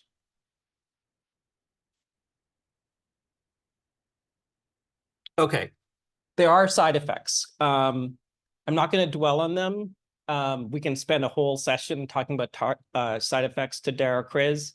I'm not going to, maybe we can touch on it in the questions, but I'm going to skip over to the phase 3 study, which is now underway, which is comparing daro-criz to investigator's choice. And again, this is a phase 3 study, which hopefully, if the data are consistent with the earlier study, might lead to its approval by the FDA.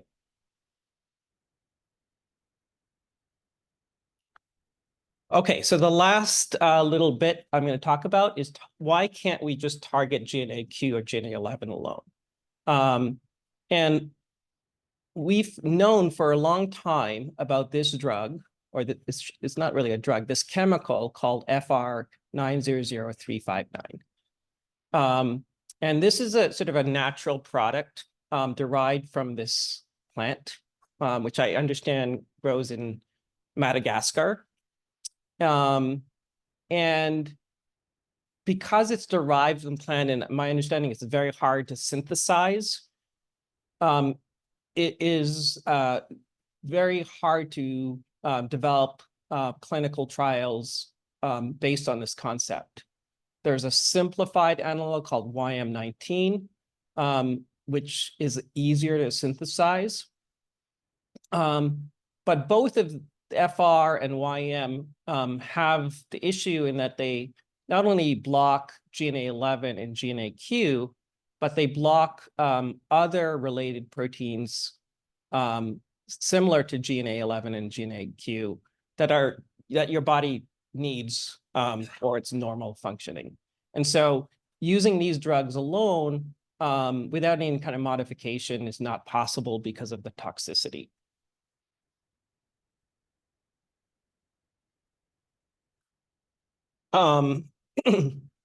But there is a way to target the melanoma specifically. And that's what was exploited in this drug called DYP-688. And what this drug exploits is that most cells that are not melanoma cells don't have this protein called PMEL17.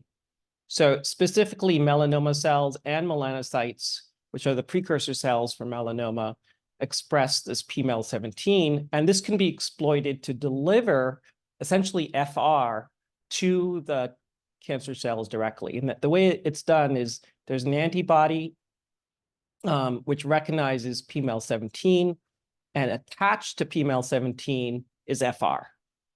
So when the antibody binds to PMEL17, again, relatively specifically on the melanoma cells, it's internalized, specifically again in the melanoma cell, and it can inhibit GNAQ and GNA11, hopefully, ideally, only in the cancer cell.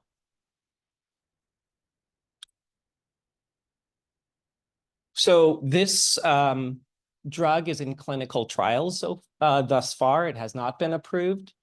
And when we start clinical trials, we generally start with low doses and we escalate.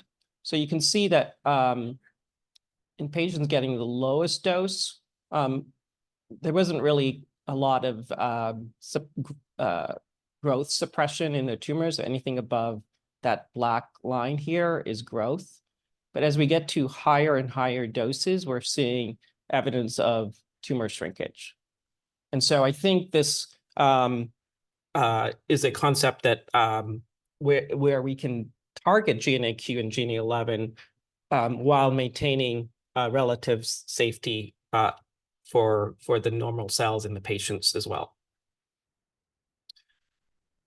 So I'm going to just summarize some of the lessons that we've learned. I think there's cause for cautious optimism. We finally have some targets whose inhibition can suppress the growth of uveal melanomas.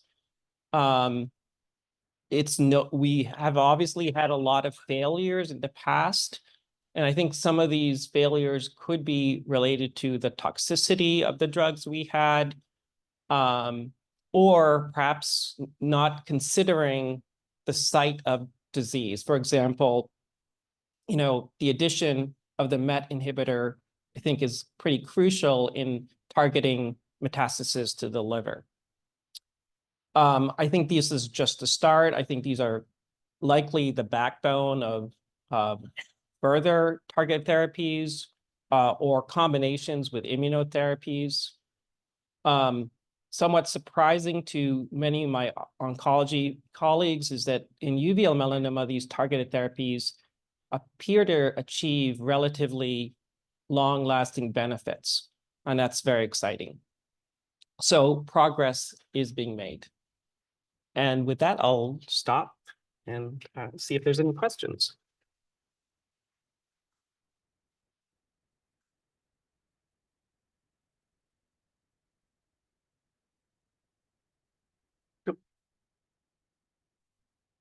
Okay.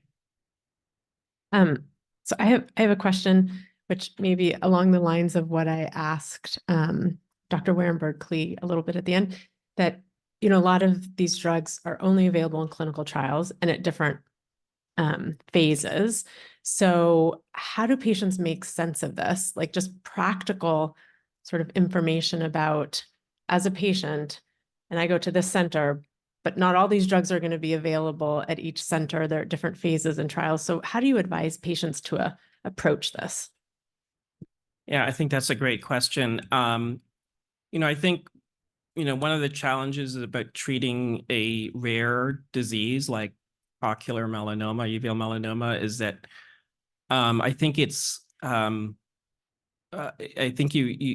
patients, I would recommend getting some expertise from uveal melanoma physicians. Because once you're connected with someone who has experience in uveal melanoma, we all know about these trials. You don't have to come to Boston if you're in Los Angeles. As long as you're connected with someone who has the expertise in uveal melanoma, I think you should be fine.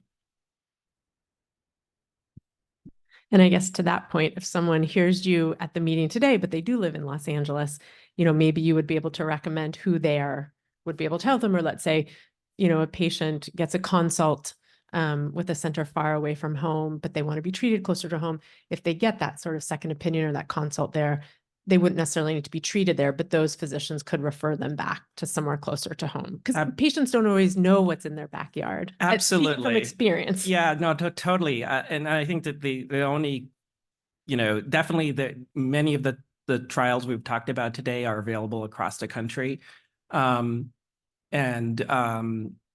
Just obviously, unfortunately, these trials don't exist in the community. So, that is one issue, and providing these kind of treatments to everyone everywhere. But there are a few centers across the country where you can get access to all of these trials.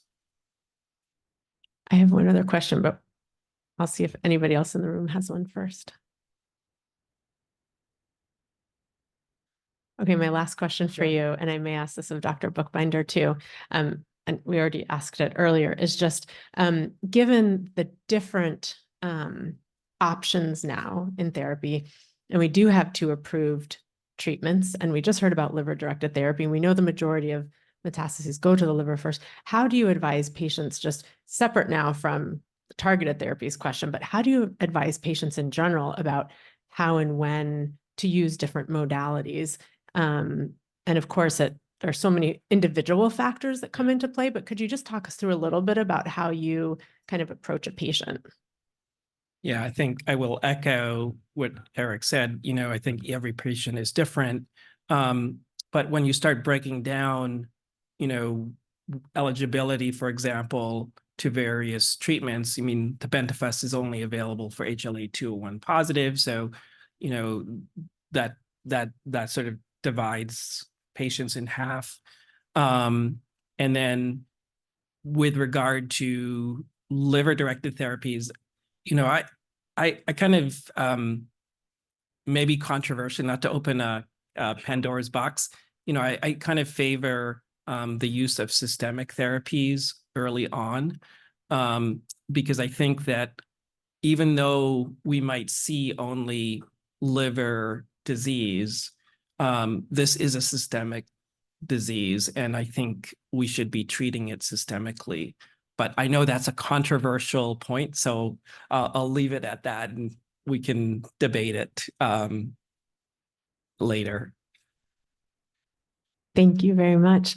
And so you'll hear from Dr. Hawk again. We won't see you tomorrow, but hopefully you'll all join us for Science Sunday on Sunday. And Dr. Hawk will be giving a talk and then helping to show us through a couple labs at Dana-Farber. So it'll actually be next door. So thank you, Dr. Hawk.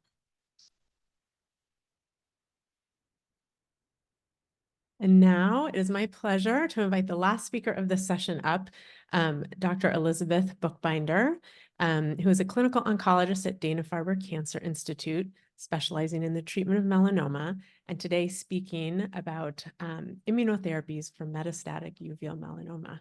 Thank you for being here. Thank you all so much for having me, and it's so exciting to be here. And I can't believe I'm going against a nutrition talk, because it's like so interesting to me, the mysteries of nutrition and oncology. I feel like we all could use a primer on that one. So today I'm going to talk about immunotherapies for metastatic uveal melanoma, and I'm actually going to kind of pop through a couple of these because I realize so much of this has already been established. I will argue that tebentafusp is a immunotherapy, but I will not try to steal any of Dr. Sullivan's prior thunder by even attempting to talk about that. So what I'm going to really talk about is checkpoint inhibition and immune checkpoint inhibition. And so I wish I could say last but not least, but I will, as you will see, discuss how checkpoint inhibition is very helpful in uveal melanoma, but responses have been a little bit disappointing. So it's another option, and it's probably something that we need to think about combining with a bunch of these other therapies. I thought this might happen. This figure never quite shows up on certain things. So when I saw Dr. Hawk having trouble, I think it's a MAC conversion thing. So what you need to imagine here is a picture of two beautiful T cells attacking a tumor cell, because T cells are the hero here. They are what immune therapy is activating to attack the uveal melanoma. And so what happens when the immune system is mounting a response against a cancer? And how can we manipulate this? How can we make this better so that the immune system attacks the tumor? So the first step is that a piece of the tumor antigen, and kind of like it was represented in the tebentafusp slide of Dr. Sullivan's, it's red here once again. So a piece of the tumor, it's recognized by these dendritic cells. So these are the cells that kind of come in and they say, okay, this is something that might be abnormal, might not, might be normal. Let's bring it in. And what they do is they present it to these T cells. So they put it on their surface. They present it to the T cells. This usually happens in the lymph node, which is why that little lymph node is there. And then those T cells become activated. And if this is something bad, so this is part of a virus or a bacteria or a tumor, then those T cells get activated. And those T cells then go through the circulation, find where that antigen came from, attack it, grow, divide, and hopefully kill the tumor. And so this is the whole point behind immunotherapy, is doing this, is attacking and killing that tumor. And it's these T cells that are really important. But the issue is that there's a lot of things that turn on and off these T cells. And this is the whole idea behind checkpoint inhibition. Some signals might say, okay, T cell, get going, divide, grow. Others will say, nope, don't, go back to bed. We don't need you right now. And so one of the first drugs that we've used in melanoma is CTLA-4 inhibition, or ipilimumab. And basically this was kind of, this set that first stage. And basically what it is that when T cells get activated, there are certain interactions you can see over here. Figure that out. No. On the left, there are certain interactions that happen between that antigen presenting cell, that dendritic cell, that cell that is recognizing if something's abnormal. Okay. But there are these negative interactions between the CTLA-4 and the B7 that you can block. And if you do that, then the T cell remains active and goes out and hunts down the tumor and hopefully kills it, destroys it, keeps it from growing. But it's not the only immune checkpoint that there is. The other one that's there, and I think I figured it out. Can I swipe the?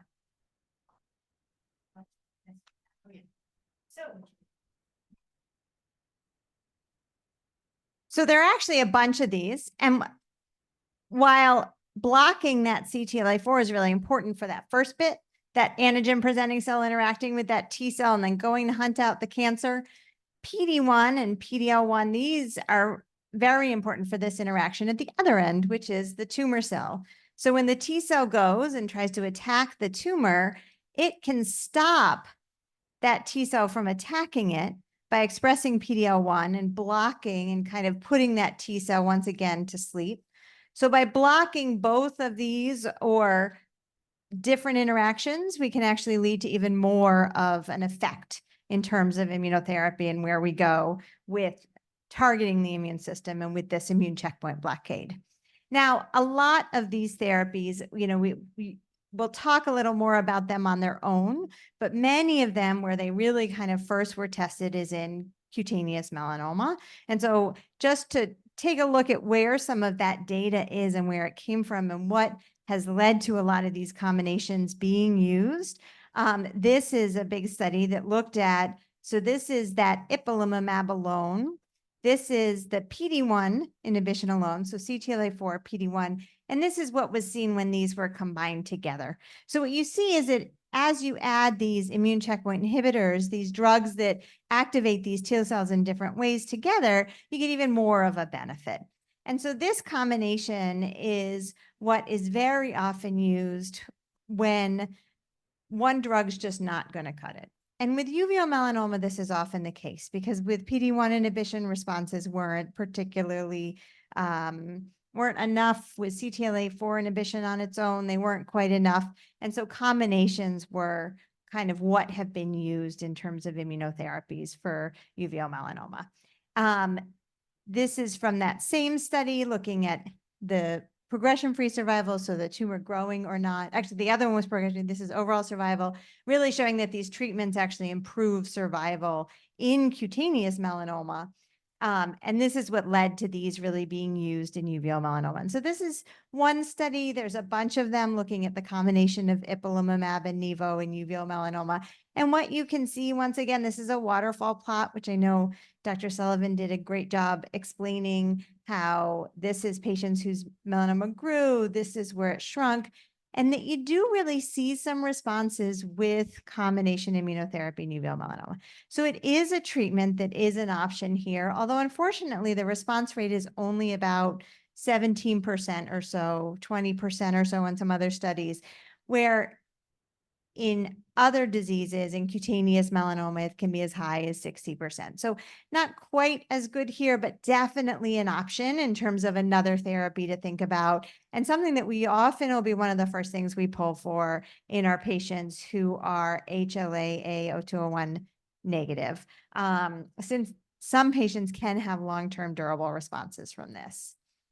So recently, another immune checkpoint inhibitor was successful, and actually successful once again in cutaneous melanoma. So once again, this is the cutaneous melanoma data, and that's relatlimab, and that hits a different checkpoint called LAG3. So another one of these interactions between the antigen presenting cell and the activated T cell and the tumor cell. So kind of another one to block to kind of activate those T cells, keep them going against the tumor. And this was also tested in uveal melanoma. And so this study was actually presented at SMR about a year and a half ago. And it was a phase 2 trial. It was in patients who had not had any prior immune therapy, so no prior immune checkpoint inhibition. 22 patients were enrolled, and there was a 10% response rate. So 2 of the 22 had a nice response, and 35% stable disease. So there is some activity to this combination in uveal melanoma as well, but still on the lower side. Still definitely what I would say about combination immunotherapy in uveal melanoma, definitely worth considering, has some activity, and there are some patients that really, really benefit. But unfortunately, those response rates are not super, super high, which is why we often think about starting with all of these other things or doing combinations. Now, and one of the things I wanted to comment on, I said I wouldn't talk about tebentafusp, but I have to put this in, is remember that this arm, this investigator's choice arm, that was immunotherapy. So it was only single agent, so it was ipilimumab or pembrolizumab, so it was single agent therapy. But when you look at this curve, you see that immunotherapy on its own is kind of not quite living up to what we need it to do, and which is why we need to think about combinations and other things. But it is an option. The one other big thing is that it's got a lot of side effects. So immunotherapy by stimulating the immune system can lead to the immune system attacking things that are normal. And so different side effects where it can attack the brain and cause encephalitis, attack the eye, uveitis, attack the thyroid or the pituitary, attack the heart, attack the lungs, the gut, the pancreas, the liver, the gut, the joints, pretty much anything head to toe. And so if there's an itis out there, we've probably caused it with our immune therapy, especially with the combinations. And so this is a difficult feature, especially of combination immunotherapy with ipilimumab and Nivo, or also with Nivo-Rela, where we see a lot of these side effects. It's almost like we've induced the body to have an autoimmune disorder. So a disorder where the immune system is then attacking normal parts of the body. And so this can be really, really a challenge when we're dealing with this therapy. Now, one thing about this therapy is these side effects is they have a huge range. So they can be very mild, things like what you're seeing here, which is vitiligo, where the pigment of the skin is getting attacked so that they lose the pigment in their skin. We actually, with some melanoma patients, consider that a really good thing because it's a sign that it's attacking the melanin-containing cells. Down here is a picture of someone's lungs where the immune system has actually attacked the lungs and kind of filled them with fluid, something called pneumonitis. That can be very reversible with steroids. This is a picture of someone who has bad diarrhea from their immune therapy. Unfortunately, a rather common side effect where the bowel gets involved and the immune system attacks it. And then here is a picture of a patient where it has attacked their pituitary, which produces a lot of the hormones in the body. And unfortunately, that is something that is permanent. They'll often need hormones for the rest of their life. So there's a huge range in terms of the side effects. And this is a big part of this therapy and something that we really need to take into consideration when we're giving it. The side effects with immune checkpoint inhibition, they're a lot less if a single drug is given. Nivo and relatlimab somewhere in the middle, but the combination of ipilimumab and nivolumab tends to be quite high in terms of the rates of those side effects. But as you see, it also tends to be very effective, the more effective therapy when we want to go for combination immunotherapy. So, so I did create a bit of a chart, and I'm actually going to come back to this because when you ask your question about where we start and what we think about, I think it'll be helpful. But I was trying to pull together all of the options, but Dr. Montazeri also mentioned this, and I just wanted to show a tiny bit of data about this. So TIL therapy in melanoma has become a really, really exciting new direction that immunotherapy is going in. So we have immunotherapies that work directly on the T cell. These are those immune checkpoint inhibitors. We have immune therapies that bring in those T cells. That's tebentafusp. Now what we're doing is actually giving the T cells that are the most important part of this whole process. And so what's done is a tumor is removed. It goes to the lab where it's grown up and it's fed. It's fed a bunch of these things called cytokines, which basically make those T cells really happy and divide and grow. Then they're prepped so that, there's no tumor in there anymore, just those T cells. Patients get some chemotherapy that's actually basically just to kind of set the stage so that those immune cells can really work well. They get back the immune cells, and then they get some more of this IL-2, this cytokine, this food for those T cells. And it can really help those T cells work and to attack the tumor. Now in skin melanoma, there have been some nice responses, and this has actually led in the last month to the approval of TIL therapy for cutaneous melanoma. Most of the side effects associated with this are really in the first bit. So although it's pretty toxic, patients tend to kind of get far enough out that they actually get over those side effects and are doing okay.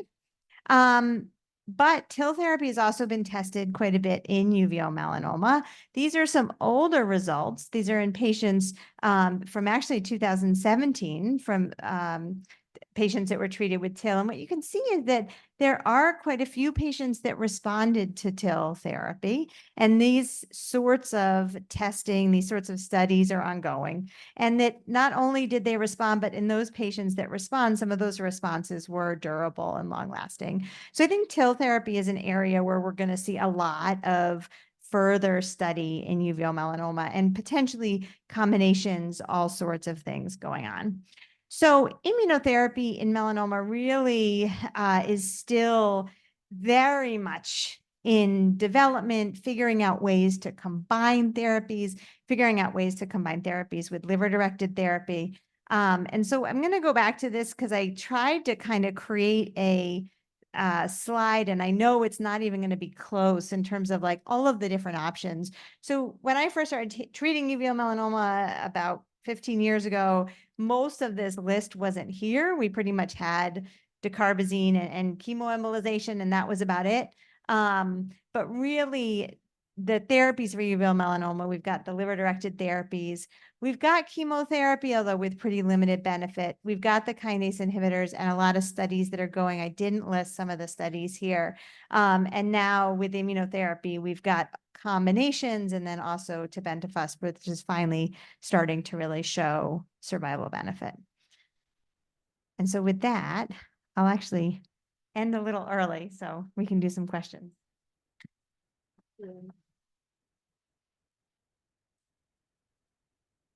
Questions? Well, since we have people online too, let's make sure everybody can hear. Thank you. As you were talking about the negative side effects of immunotherapy, has anyone tried the kind of combining the liver-directed therapies with immune therapy? Or I know there are a lot of side effects with the liver-directed therapies as well, so but absolutely. So there definitely are. So it's amazing right now what different things we're trying to combine with immunotherapy. So there are definitely studies trying to combine the liver-directed therapy with immunotherapies, trying to kind of work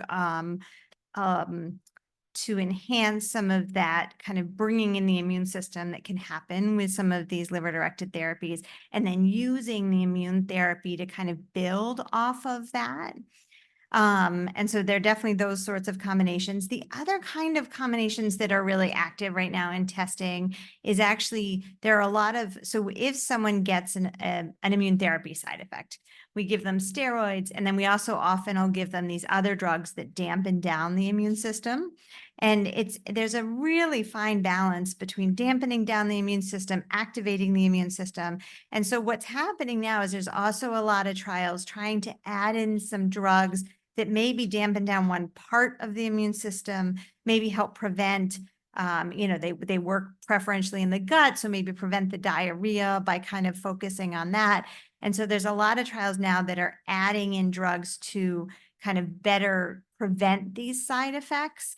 In addition, there are trials kind of putting in the kitchen sink, putting in more drugs and more drugs of these immune therapies in the hope that if you can just figure out what it is that is allowing that tumor to kind of turn off that T cell that's trying to get it, can you like figure that out and add something in, which of course increases the toxicity. So some of those are also adding drugs that may decrease that toxicity. So there's a lot of work in that space. Yeah, a lot going on. I think those side effects are so limiting, and very often patients have to stop therapy because of them.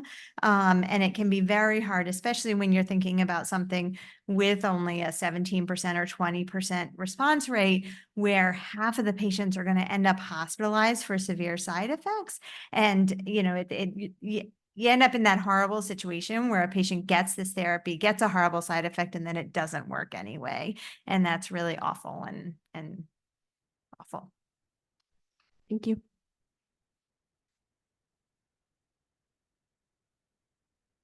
I have a question.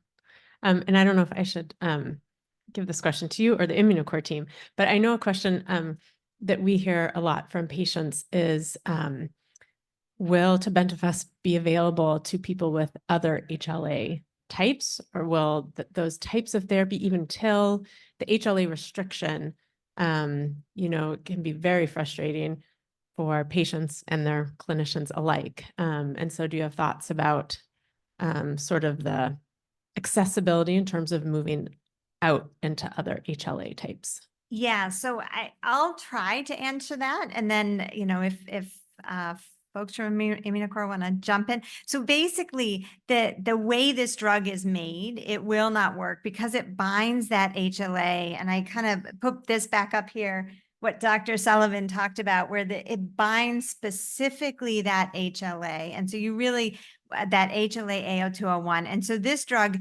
it's too specific, it's too engineered for that specific HLA type. But I know from, what I've heard and what's going on in the field that there are definitely efforts to expand this to other HLA subtypes and also to